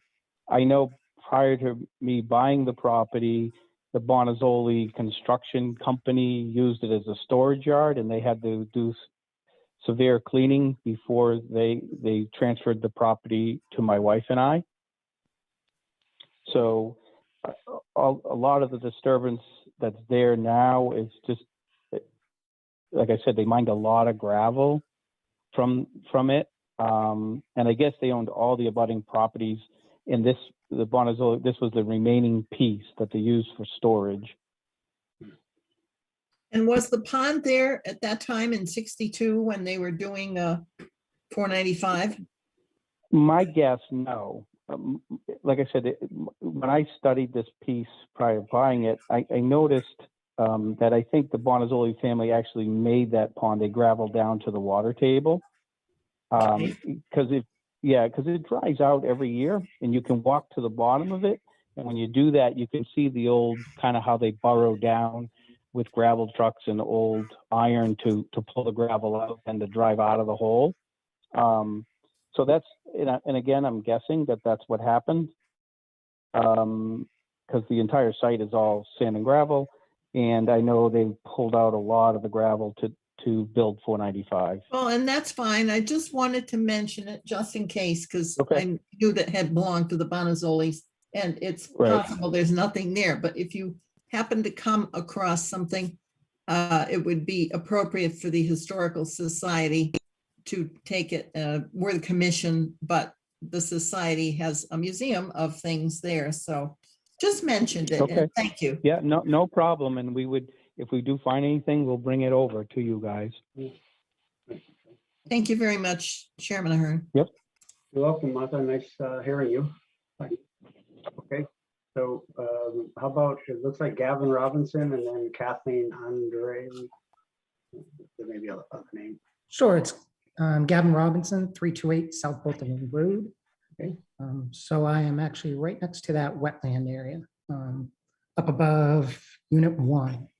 And so I have huge major concern with that wetland area, and the basically almost 4 units within that, well, 3 plus parking, and a 4th unit, number 11, right on the border of that 100-foot buffer. And that wetland seems to be growing in size. Currently, it's not dry. I know James noted it dries out. Currently, it's not dry. I just really have a lot of concern about that area and having such a dense number of units that I would hope we could scale down the number of units. And so I know, James has a vested interest in Bolton, and I just really hope that there's a vested interest in the neighbors. Okay. And there's a lot of issues too, I see, with the additional pavement, the drainage going into that wetland. You're probably going to have increased salinity levels during the winter with that roadway and sanding and salting. And so I really am kind of, I don't know, it's tough with that wetland there and the number of units that's being proposed. Right. Okay. Can I speak on that? Sure. We did hire Ducharme Dillis to do a whole stormwater system. Again, like everybody else said tonight, that it'll get all peer reviewed. The goal is not to drain anything in near that wetland or to that wetland. We are going to do groundwater recharge of all the impervious surfaces, as you see, between the infiltration units A and B. We're also going to take all the infiltration. We're going to infiltrate all the downspouts and all that of each building, so that to handle all the water that comes from the non-pervious surfaces will get put back in the ground within the acreage on the project. Okay. There's one last thing I wanted to kind of note. So all the plans, the drawings, they note 3 bedrooms, yet a lot of the documentation say they're 2 bedrooms. So there seems to be a lot of conflict there. Is it a 3-bedroom or a 2-bedroom for all the units being proposed? They're being proposed. If you look at the renderings from the architect, they say 3, but what we normally do is we take the front bedroom and make that a home office for the people. So there'll be 2 bedrooms, again, age restricted, single floor living. So they deeded as 2 bedrooms, units, not, so people can't put in a 3rd bedroom? Correct. I mean, these will be, they're going to be pretty restrictive. Again, they're aged in place housing, 55 plus, they're fixed at 150 gallons a day per unit. So that's what's really going to restrict these units. It'll, in the deed itself, we'll even talk about visitors and how nobody can stay for a longer period of time and so on. So they're going to be very restrictive, and that's part of the design. Again, we're looking not for people to raise a big family in these units or anything like that, or have children. We want to be able to have them have a guest for a short period of time, but they're all going to be deed restricted, even down to the amount of visitors and how long a visitor can stay. Excuse me, this is Barry again. Relative to that comment, you can't convert a bedroom and call it a den with a closet. then it becomes a bedroom. I don't care what you call it. No, You know, no, you Barry. can't have a closet in that area. No, okay, no, Barry. The way these are restricted, you know, I've done a lot of septic work, 35 years worth actually. And when we talk about bedrooms, it has nothing to do with that. If you look at the sizing, it doesn't matter as far as the amount. So first we get back to the deed restriction that they're age restricted. And in that description, it talks about visitors and length of stay and all that. And also these, it's by the unit and it's 150 gallons a day per unit. So the bedroom count really doesn't matter here. I mean, we want to propose it so people understand it, but they're age-restricted dwellings, and the sizing of the septic system, according to DEP, is 150 gallons a day per unit. It has nothing to do with bedrooms and that kind of thing. So I just wanted to try to better explain that, Barry. So I guess for I'm gonna. Thank you. So this is Margaret Campbell. I couldn't figure out how to raise my hand, so I'm raising my hand. Put me on the list. So Margaret, hold on. One question. We had, so if the answer to the prior person was asking is done, we had showed a queued Gavin Robinson, Kathleen. It looks like Andre, but it could be a full name, and then we'll put you in as the third person behind that. Okay, just so that we can keep the order of people who have been raising their hand. Yeah, it's Gavin. I would just like to finish off with those comments about the bedroom. That the drawings actually reflect that it's a home office and not a bedroom. To be in line with all the documentation. Right. Okay. All right. And how about the next person, Kathleen? Okay, this is Stephen Taylor and Kathleen Andrews. Okay. And we are at 368 South Bolton Road. We are not a direct abutter, but we are close by. Got a couple concerns. You know, I want to reiterate some of the concerns that other people have expressed regarding the density of this project. We're in a rural area where we all need to get our water from the ground. And I don't know what kind of studies have been done to assure that 11 individual wells on 4.6 acres may not affect all of our water quality and supply. So I just want to bring that to attention, that we want to address that at some point. I like to have some reassurances regarding that issue, because this density is quite significant for such a small area. Other concern is regarding, to follow up on what Gavin was expressing regarding this road. I know in the comprehensive plan, it says that the sanding and salting would be kept to a minimum, but I think we all know how that works and no one's going to monitor that. But I'm worried about that amount of salting near the wetlands areas and how that could impact that area. The other issue is regarding I'd like to see, I don't know where we can find the list of the waivers that are being requested. I'd like to see a list of those waivers so we could have some insight into that going forward. And then the last issue, I was just looking to see, is there an area for a secondary septic in case this first one fails? I guess that completes my questions. Thank you. Okay, thank you. Okay, I'll try to answer those questions. So the list of waivers are in the application. They're required, and they were required under the state review for the comprehensive permit. But there's a list of waivers. I guess it's called a tabular table or something. So those are in there. And the septic system will have room for reserve area behind those units. And like I said, we tested with the Neshoba Board of Health, Bill Brookings, who represents the town of Bolton, to design a system there, both primary and reserve. It's required under the Title V standards that you have to do both. Okay, and then how about the sanding and salting? I assume that that's will be covered by the homeowners association in some type of plan, but you get a question. That's correct. And the other thing where that's really going to come to play is when the peer reviewer dives into the stormwater collection system. I mean, we have manholes out there, so it'll all be collected. And I believe there might even be what we call a vortechnics unit in that plan, which, you know, clarifies the water and then gets pumped and maintained, but with like a catch basin truck. Okay. All right. But it's not, to be clear, this is not meant to be country drainage. There's a stormwater collection system.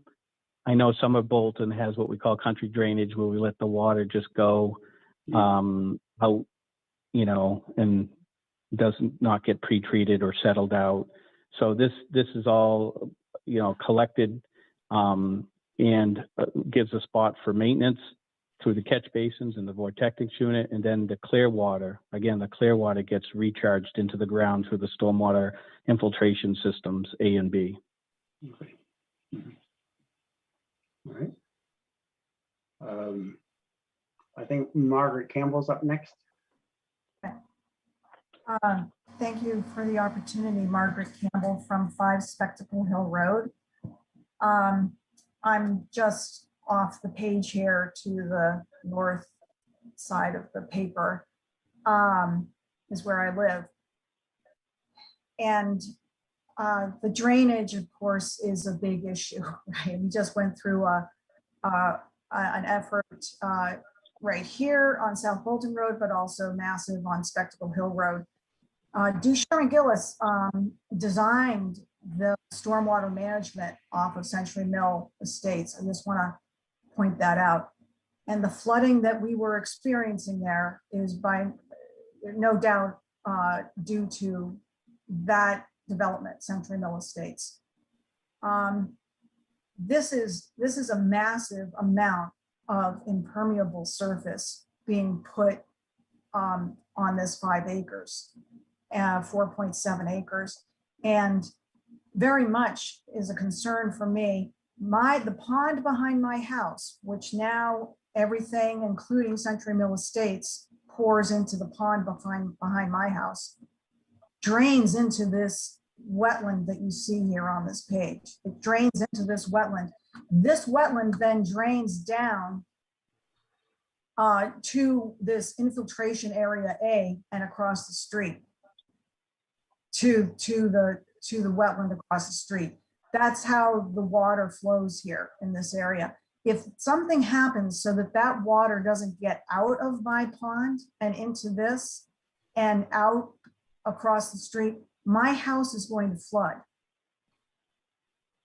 We have not sufficiently held up the water coming off of Century Mill Estates down onto Spectacle Hill Road and into the new catch basin and into the back of my house.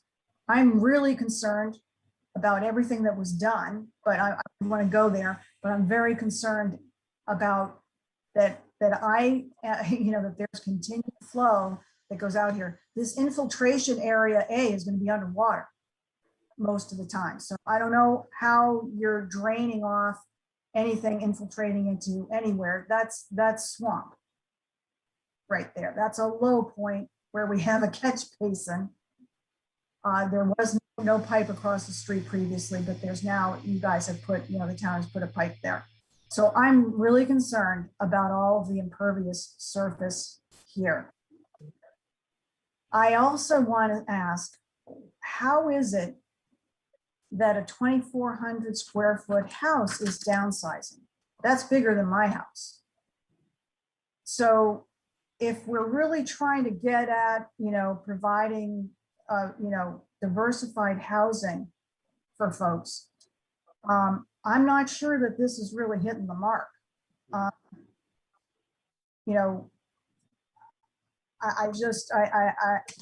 don't see it.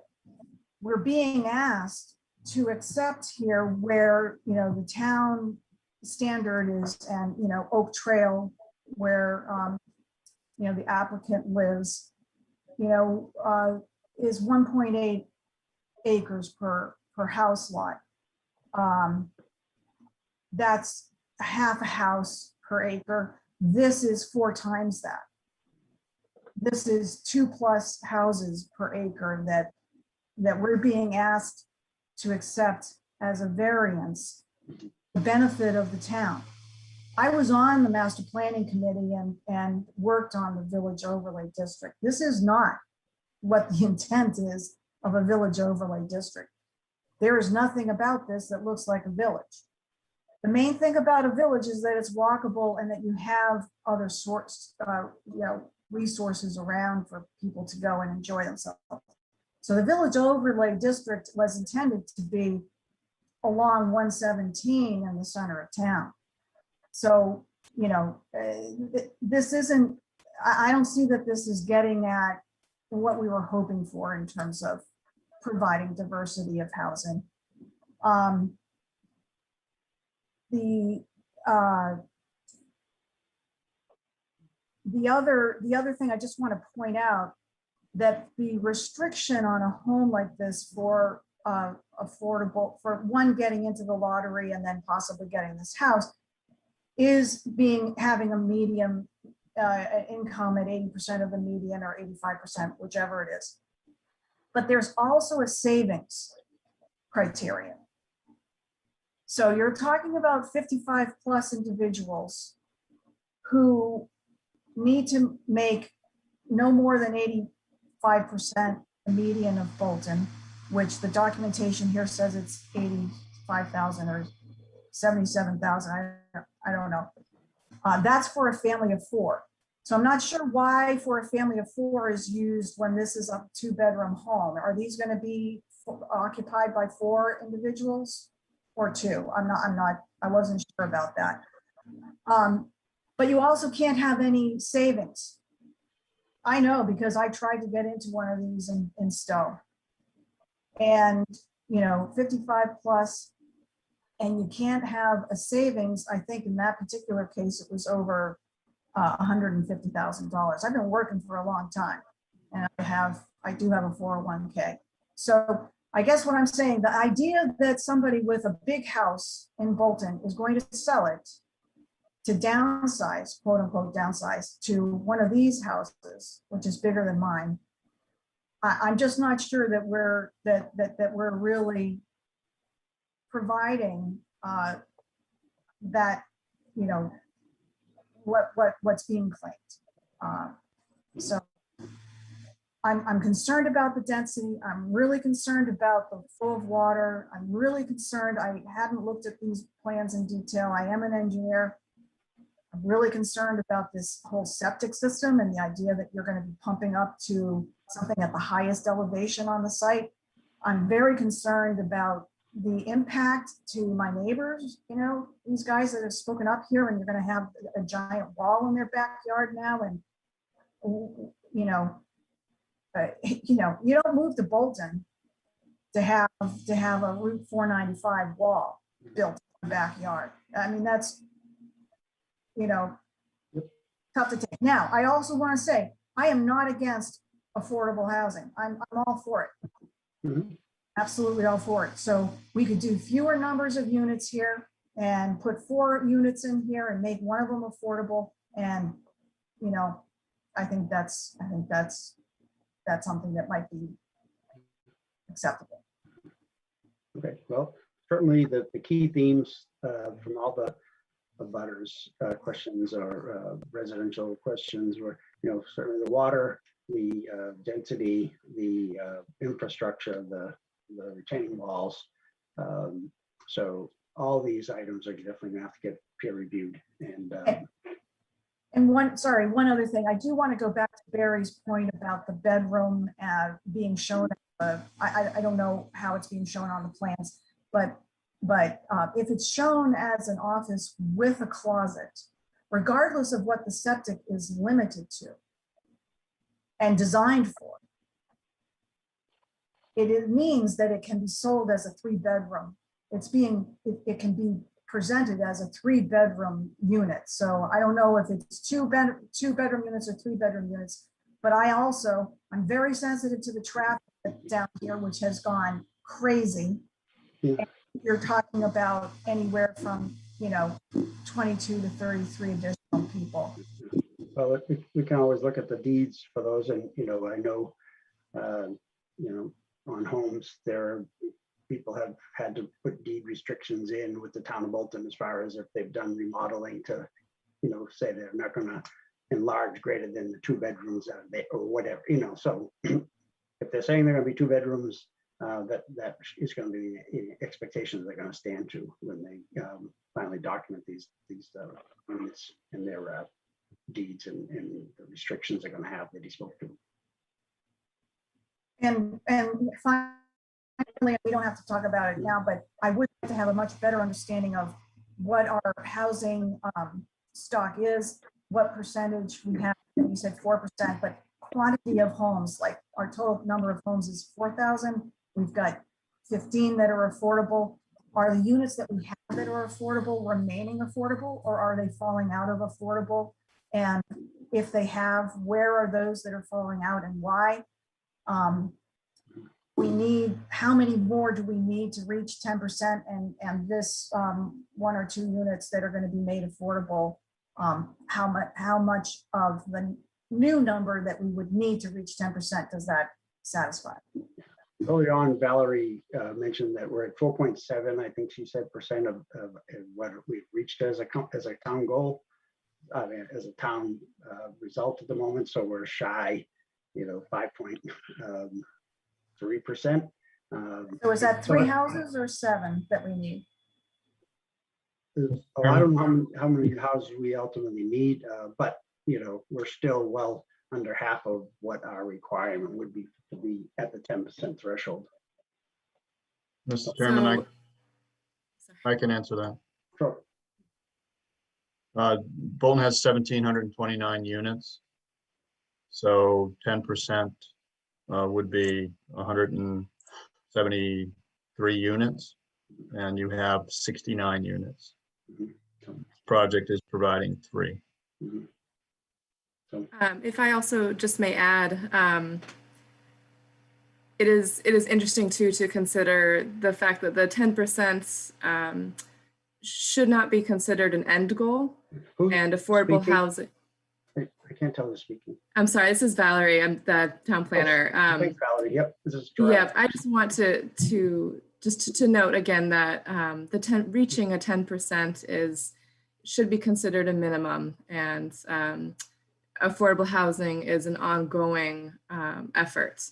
And so we should not be simply subtracting and adding and figuring out a specific number, but considering the need in our town and in our region and in our state. And the town of Bolton is fortunate to have a newly approved housing production plan, which provides some updated information as far as the need of affordable housing, and in particular the need of age-restricted homes in the area. So that should be considered along with this application as well. Thank you. But I think the reason why the 10% is significant is because it allows us to look differently at some of the developments and some of the demands and variances that are put on us by developers. So that's why I do think, there's still it's significant to look at that 10% number. Right. Good point there, Brian. Yeah. So if we don't have any, looks like we have a hand up, Joyce Barrett. I'd like to, this is only the first of going to be several hearings, and to the extent the comments are going to be similar to what we've already heard. I'm going to allow Joyce to speak, but I would like to get to the next item. But we need to, obviously, you people, residents, have been on the site. I, as a member, haven't been down to that property, so we do want to at some point switch over from comments to scheduling a site walk, scheduling the next hearing date, so we can continue with this process. But I think we're getting a good feel of the major issues that we need to vet as part of getting to some outcome at the end of the 40B process. So how about Joyce Barrett, it looks like, and then we'll switch over. Hi, Joyce Barrett, 31 Spectacle Hill Road. I own about half of that vernal pool you're looking at on the map is part of the bottom part of my property. So I just wanted to mention a couple things. I certainly agree with everyone. Concerns about the wetlands and the drainage, both for environmental reasons and for our property, are significant. Yes, the town did just improve the culvert situation to take care of Mill Pond Estates. What that really means is I have a lot more water running down my property than I used to. And in terms of the owner of the property, James, we've owned our home for 33 years there. You may be slightly confused. At one point, the Bonazzolis chose to make an effort to deepen or mow part of that pond for their kids to skate on in the wintertime, just as an aside. But I really think you cannot underestimate the impact on the environment. Century Mill Estates across the road had a huge impact. We're still left with some of it. You drive down Century Mill now, and there's this big gaping like scar in the landscape where no houses seem to be being built. If these are all in fact single family homes and they all have driveways and garages, why do we need a separate parking area for them, which is even more paved area within the wetlands buffer? I just would say that there are a number of issues, many have already been brought up. I would also suggest that if in the future we're going to review plans, because I am not a trained architect by any means, or an engineer, it would be so helpful to have a larger version of this plan electronically with someone explaining with a pointer the overall plan, and that would have taken care of some of the questions up front.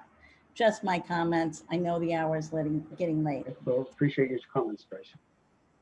All right, so Joe, did you have your finger raised? Yeah, Mr. Chairman, did you want me to go over quickly my memo before you moved on to scheduling? Yeah, that would be perfect. Yeah, because part of that will walk us right into the next sort of items, scheduling the walk and things like that. Okay, certainly. So I did present a letter to the board dated August 9th, and I apologize. I did address it to Valerie, but didn't change the opening from dear Erica. And we welcome Valerie and we miss Erica, but sorry for that typo. In any event, so the first thing I went through is just I had mentioned briefly in my initial presentation, the three main things that the applicant needs is site control. They need a project eligibility letter, and they need to commit to be a limited dividend organization. From the standpoint of site control, Mr. Moran and Ms. Lum do own the property via a deed. And the applicant is Northeast Classic Builders, and as was noted by an abutter, I did also note at the Secretary of State's office that LLC has been dissolved as of June 30th. So Ms. Moran should address that with regards to who in fact, what entity is the applicant and will be moving forward with the project. And whatever that entity is, there should be a purchase and sale agreement from the individuals into that entity that demonstrates kind of locks down site control from that standpoint. There is a PEL, a project eligibility letter that was issued in July 2nd of 2019. And as was noted, the applicant should look into, should inquire within Mass Housing with the regards to getting an extension from that letter. Lastly, the applicant So obviously is that specific to the Northeast LLC, Builders LLC, and so does that lapse because they've let their organization lapse, or how does that? No, work? there's Mass Housing just puts a time limit on the project eligibility letters, because there's a financial review component of that, and things change from a financial feasibility standpoint. So there is a fairly simple process to get that refreshed. With regard to the limited dividend, it wouldn't be bad for the applicant to present a letter committing to that, because what actually creates them as a limited dividend organization is the signing of a regulatory agreement, which doesn't happen until after the board renders their decision. An initial review of the submission materials. There are very specific requirements under 760 CMR 56, which is the regulations that govern Chapter 40B projects. The applicant has presented this plan set from Ducharme Dillis dated March 11th, 2020. It's got 5 sheets in it. It is missing a landscape plan, which is a requirement of the regulations, and today. They have cleared up the issue with regards to the other plan, the 3-lot plan, and they are moving forward with a single lot 11-unit plan. There is a requirement for an existing conditions plan, and that was not submitted, but I'm sure there is one, as Ducharme Dillis did the plans, and they wouldn't do plans without an existing conditions plan, but that should be submitted. Preliminary scaled architectural drawings prepared by a registered architect. The applicant is not completely satisfied this. There are architectural plans, what appear to be floor plans. There is no designation or information on those that would say that they were done by a registered architect. That needs to be clarified, as well as the fact that the plans, the site plan doesn't seem to match the architectural layout as far as the size of the units, the A, B, and C units. There's very small A units, or there doesn't seem to be plans for that. So applicant should clarify that. Tabulation of open space and impervious coverage, that has been submitted within the package. Preliminary subdivision plan is now, we know that it's not being proposed here, so that's not applicable. Preliminary utility plan, it was submitted, and that can be peer reviewed. And a list of waivers from local bylaws and regulations. A list of waivers is in there, but it only contains the zoning requirements. So the applicant should state whether it fully intends to meet the Board of Health regulations and a local wetland bylaw and regulations, and anything else of local requirements that may be required. So I would say that either needs to be supplemented or clarified. With regards to procuring consultants, the board has reached out, as the chairman said, and we can assist in that endeavor with regards to review of proposals and to help get them up to speed. I would note that there were some issues today raised with regards to site distances and clear line of sight and the width of South Bolton Road.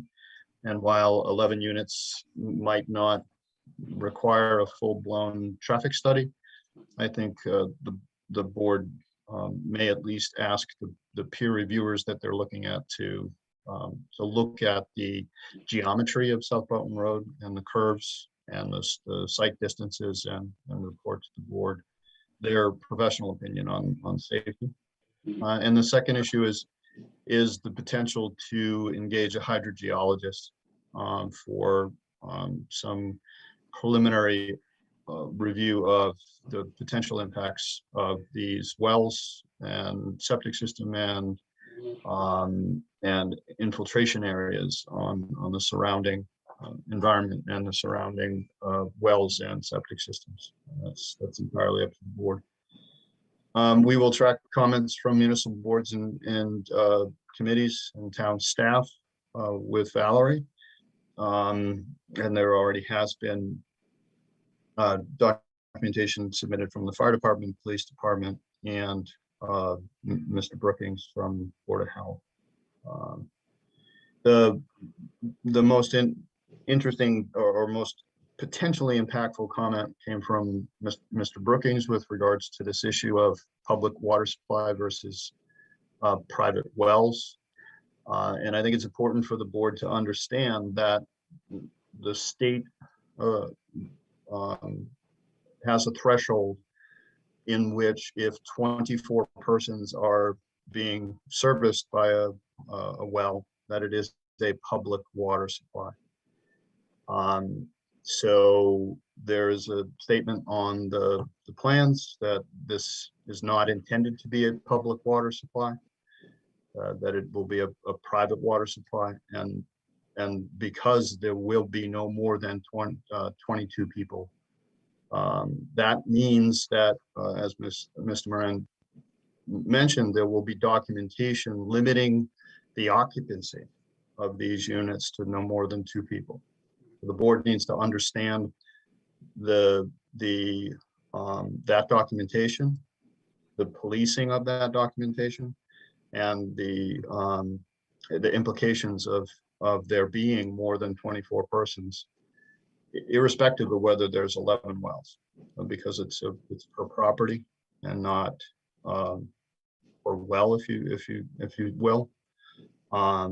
So that this is an issue that I think the board would be served well by maybe some correspondence from DEP with regards to the guidelines and so forth on what constitutes this, and also from town council on the documentation required, limitations required, and the policing and enforcement of that occupancy restriction. As far as the 180 days takes us out to February 4th, 2022. If the board has one meeting a month, that's 5 or 6 meetings between now and February. And I have laid out, as I've done in the past for this board, just some general guidelines as far as what some meeting topics may be for the various meetings, and that is obviously subject to change and evolution as issues rise and as things get either resolved or continued over to following meetings. For the board's edification as well as the public, the board may ask the applicant for an extension to that 180 days should the board feel it's warranted to continue and complete their diligence, review, gathering of information, and so forth, so that when they do close the hearing, they know that they have got everything they need to deliberate. Happy to, I will try to update this this memorandum each month or before each meeting, just so that it's a living document to help guide the board in moving forward. Perfect. Thank you. So that'll be helpful. Mr. Chairman. That'll be also helpful when we, move ahead and select a peer review and get them the information, sort of provide your review as well to sort of summarize those key issues that really have to be looked at thoroughly. Gerard? Yes, Andy? Yeah, this is Andy. I think I lost my video connection. I'm still on the phone though. Just want to let you know that. Also, I want to know when might we expect the footprints on the site plan to correspond or match up with the renderings that we've been given? I think Joe brought that up, that it's really, you can't really tell what's on the site plan right now are rectangles or boxes, and the site renderings are certainly not that. So I would hope by next meeting we could have a little more concrete information on what the units are going to look like and what their footprints are. Yes, I'll speak to that. Yes, we should have it by the next meeting. I am working with a registered architect, and I just got to firm up with him, what we're trying to do. And so we should definitely have some matching data by the next meeting. I also have a question. What about a drainage plan? When is that going to be ready? The drainage calcs were submitted with the original application, so we do have that. Is it complete at this point? I mean, I think I would like to see details on these terraced retaining walls. I think that this is a significant design impact in this project. And I don't know if it's like Highland Commons, but it'd be nice to know the material, how it's terraced. I'm sorry. I think we need more information on that as well. Yeah, no, we will have, if I could speak to that, I know the walls are a big concern, and rightfully so. My go-to manufacturer is Keller Concrete out of New Hampshire. They do a ready block wall, and they do it in great fashion with different faces and stuff like that. It is a block wall that's larger in size, and it helps with stability. And to the people who are going to view this wall would be in the units 4, 5, and 6. The abutter that's commented about that they live there, they're going to look over the wall. I mean, he did in his comments ask about safety, fencing or something like that. That's definitely going to be done. And by law, you have to do it anyway. But I mean, most of the walls are going to be viewed by the occupants only, who buy the homes, and we'll get a more concrete plan on the walls, the choice of walls, the face of wall, some pictures, and all that by next meeting. Sorry, I don't know. Can you hear me? We can just identify yourself. Margaret Campbell, 5 Spectrum Hill Road.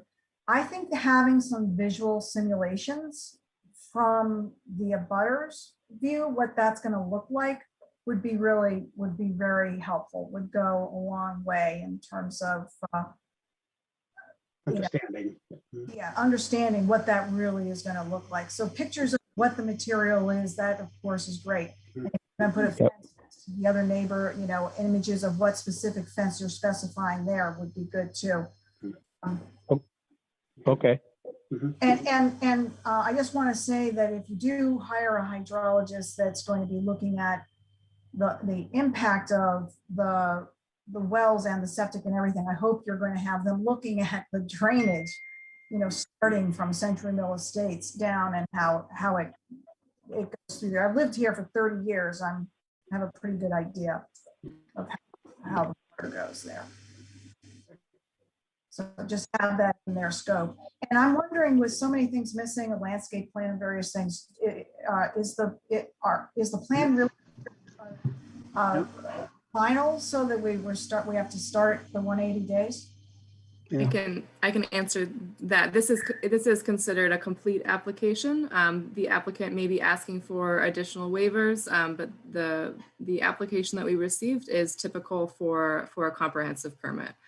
So I think as Joseph was mentioning earlier in this process, part of the Chapter 40B is, receiving, kind of this mix of preliminary plans to allow a more dynamic discussion in these public hearings and more evolution during the public hearing process.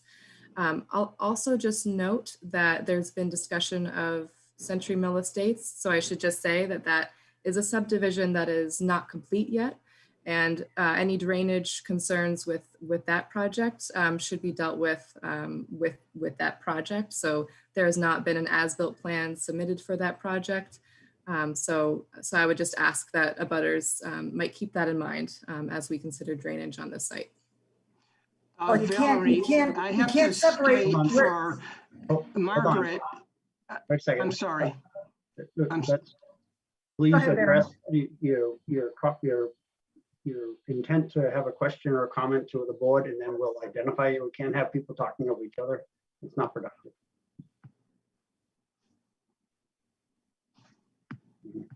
So hand up, Barry. Yeah.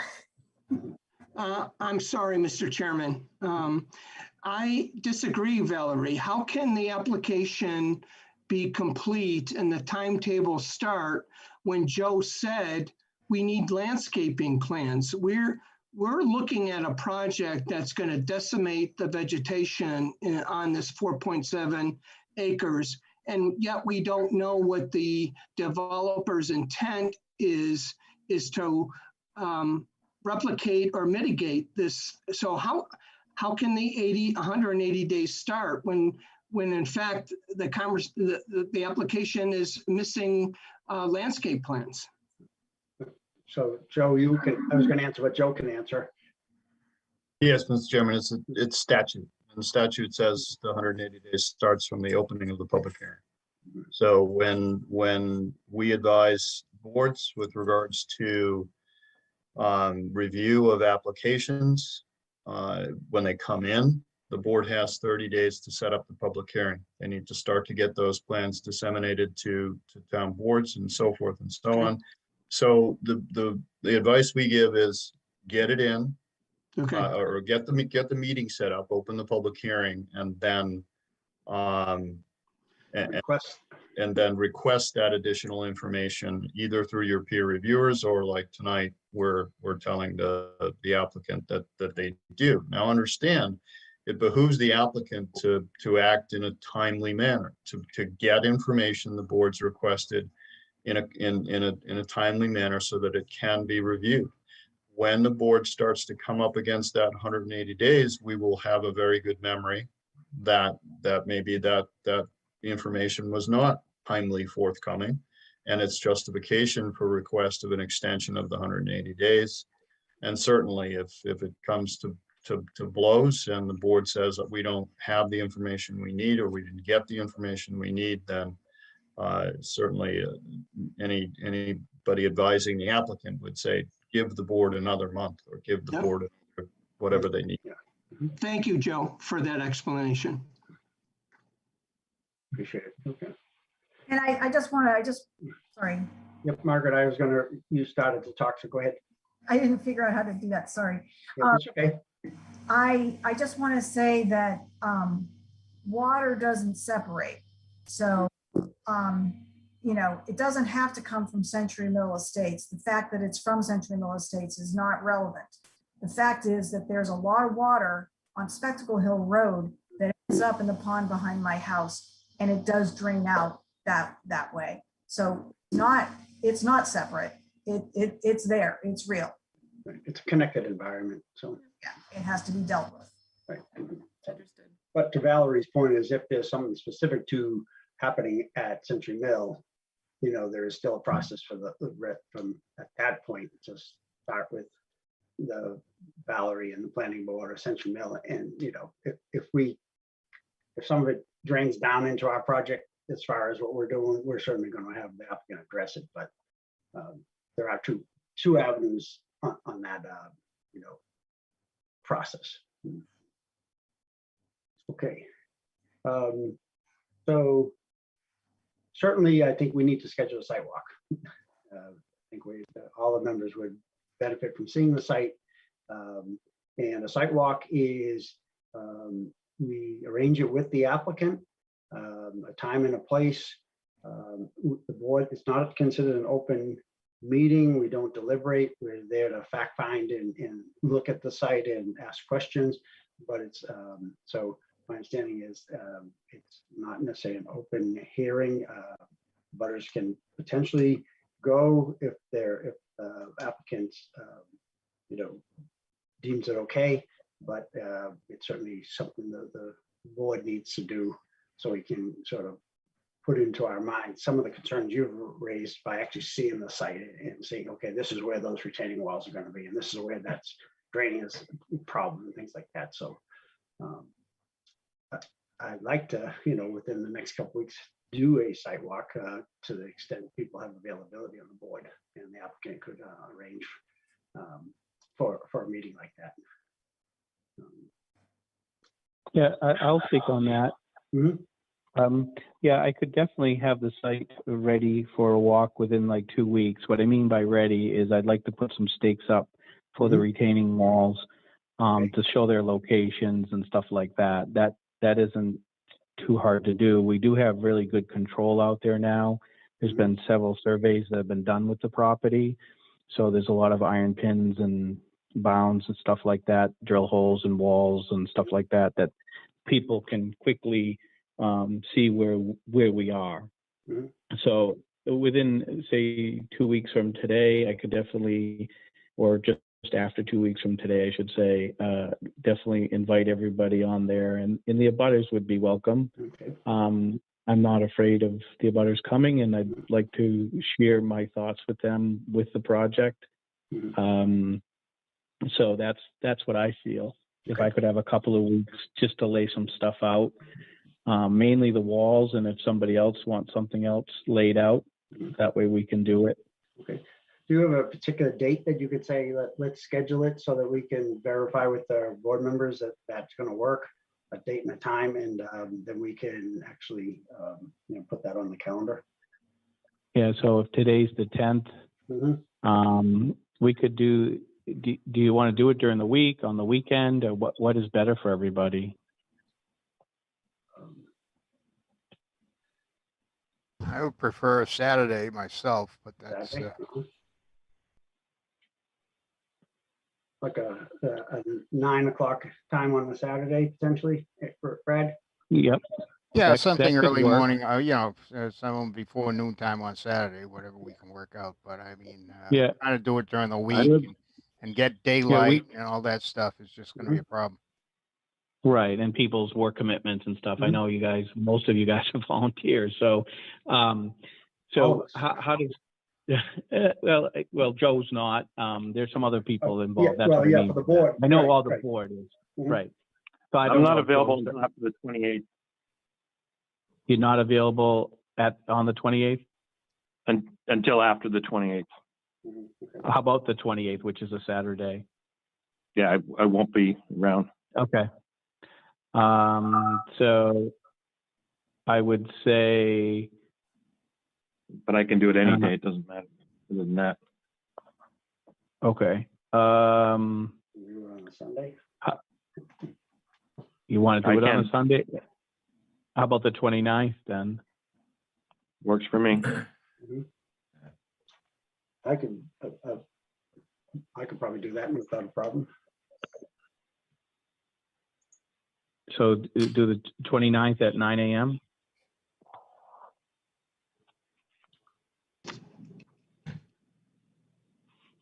Does that work for everybody? I'm the oddball that would much rather do a weeknight, but that's I'm probably going to be outvoted on that one. 29th doesn't work for me. Who is that? Jim. Yeah. Okay. Yeah. Jim, I think I could do the walk if you can't be there. I mean, like I said, what's that? Go ahead, then schedule the 29th. Why don't we put that date and time down, and where it's done via, we can live go there, but if it's done, if we have a laptop or we can do something on the Zoom, we could also potentially, if there's someone that could, call into it or something, if they can't be there, that may be helpful. Okay. We've done that with. Yeah, I mean, that sounds like a good idea. And like I said, it's a site walk. We'll do some layout. If Valerie could just be so kind and collect what people want to see, I'll do my best to make sure I lay out all the items.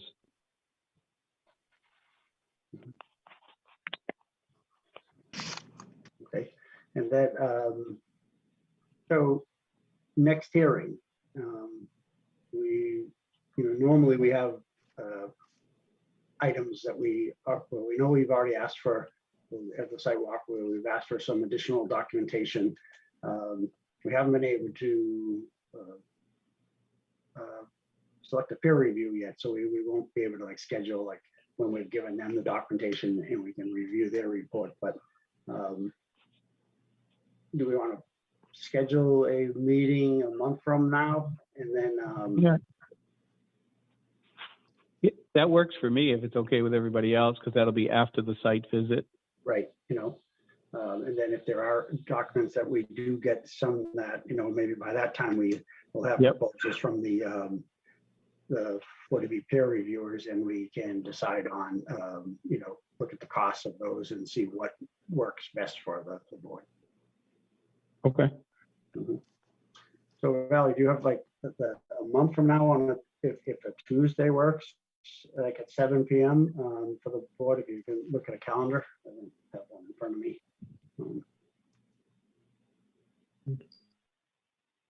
So is the intent here to have staff review in the meantime, or would the board prefer to see the qualifications or rate sheets that the peer reviewers may supply, and then select one at the next meeting? Or I'm just trying to think about how we can best use this time between public hearings. Right. Well, I think we're going to behoove us as a board to look at whatever comes in for proposals. I mean, they could vary on what type of meetings that they commit to attending, or how many reviews they'll do for whatever cost of. I don't know, what a reasonable cost is going to be on 11-unit property that has drainage issues, the water and wetland issues, the retaining. So there's a lot of complexities that even Joe spoke to that we're going to need to know, is the resource valid, and can they address these concerns? Who's going to be the best one? So we may have to, as part of the next hearing, start out with vetting the 4 or 5 responses you get and authorizing the board to engage in one of them. The applicant may have a concern over one or others, or the cost of one versus another. So we have to balance that too. We just can't make that decision in a vacuum. All right. So then,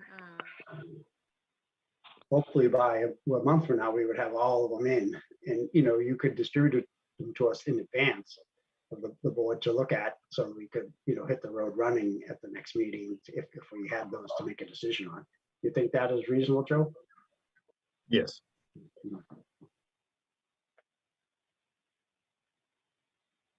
so do Tuesday nights typically work for the board? Yes. Yes. And do you prefer 7 p.m.? I know that in the past you've had 6 p.m. meetings.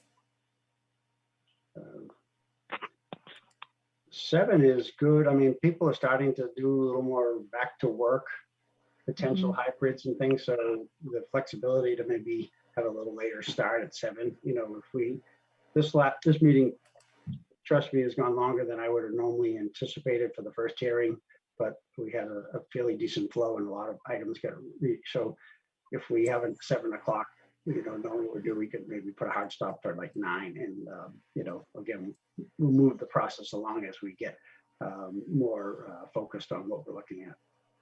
Yeah. So we could choose to meet in 3 weeks, just at the end of August, so directly after that site visit. So the August 31st, I believe I will have the peer review qualifications in time, in the next week or 2, I would anticipate. Other than the 31st, September 7th would be right after Labor Day. So I don't know if anyone is intending to go out of town, or, we could look to September 14th. So either the 31st or the 7th works for me. Okay. 7th works for me. I guess I can do the 7th. Okay, so let's look at the 7th. It seems like, I can do that day. I know I'll be in town, so. Did we establish the 29th as our site walk? Is that We did. It's at 9 a.m. 9 a.m.? Okay, just wanted to make sure. And this That is had Dan a- Robinson from 328 South Bolton Road. Mind if I ask, is that include the abutters? Yes, the applicant said he'd make the sidewalk available to the abutters as well. Okay, just wanted to confirm. Thank you. I just wanted to let you know, Gavin, you may have missed, so that will be a walk. It won't be considered a formal board hearing. The Right. Board members will be there, but we may ask individual questions, but we won't deliberate on any topic. So it's just purely informational. Yep, understood. Thank you. Okay. Mhm. Okay, so, One final comment, Mr. Chairman. okay, one My final. name is Barry Bashinsky.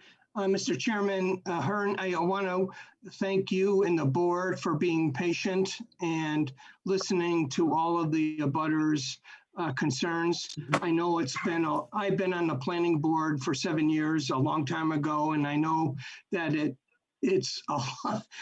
You don't get paid for a combat pay, but thank you so much for listening to us, and we really appreciate it. I appreciate your acknowledgement of that.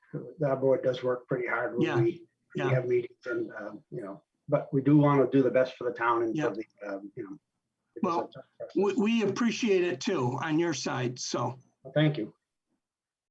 One last thing, I second that, but also Margaret Campbell, 5 Spectacle Hill Road. Just wondering, it sounds like there's going to be a lot of documentation coming in, like an update, the list of variances and all that stuff. Are you just going to put it online as it comes in, or how are we going to know that we're looking at the right thing, Valerie?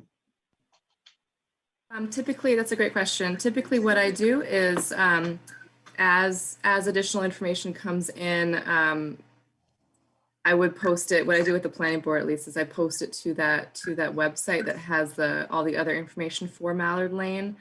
I'll say that with my workflow, it may not be immediate, but I will try to get it up there at least with time to review ahead of the next public hearing.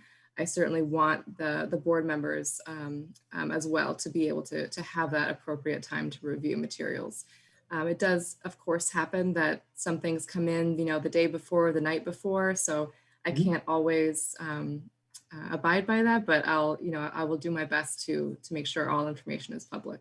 Right. And to that point, Valerie, even to the people who will be submitting items, anything more contemporaneous with, like, after a meeting, if there's been follow-up items we've requested, if you could, respond to those in short order, that way they can get to us, they can get posted. But if it requires us to pass it along to a peer review or to Joe Pesnola or some other, resource, we can do that, where we can then reasonably expect that they can turn it around for the next meeting, so that we don't get overloaded the night before where we haven't had time to read them, and then it just doesn't help the productive nature of the next meeting. Absolutely. Yes, I'll comment on that. Yeah, no, I'll do my best. And with the powers of PDFs and technology, the documents do move pretty quickly, and they're pretty clear, and you can zoom in on them too, which is a plus. Yeah, that's great. Thank you. Okay, so we schedule a sidewalk, we schedule the next hearing for date and time. So at that point, I think I'd like to entertain a motion to continue to the next hearing date of, we said September 7th at 7 p.m. via Zoom. I motion to continue the hearing till September 7th. Second. Okay. So Val, you want to do the roll call? In favor by roll call, Gerard Ahern, Yes. Ryan Holmes, Yes. Andy Kishitz, Yes. Brad Reed, Yes. and Kay Stoner. Okay. All right, so the meeting will continue to September 7th at 7 p.m. and we'll have the site walk on August 29th at 9 a.m. So thanks everyone for participation, and this bodes well for a good hearing. People were respectful and actually had, not actually, they really brought to the table some really good material for us to look forward to seeing and reviewing. Thank you, everybody. Thank you. Thank you. Thank you. Thank you for everybody's Thank time. you. Thanks so much. Bye-bye.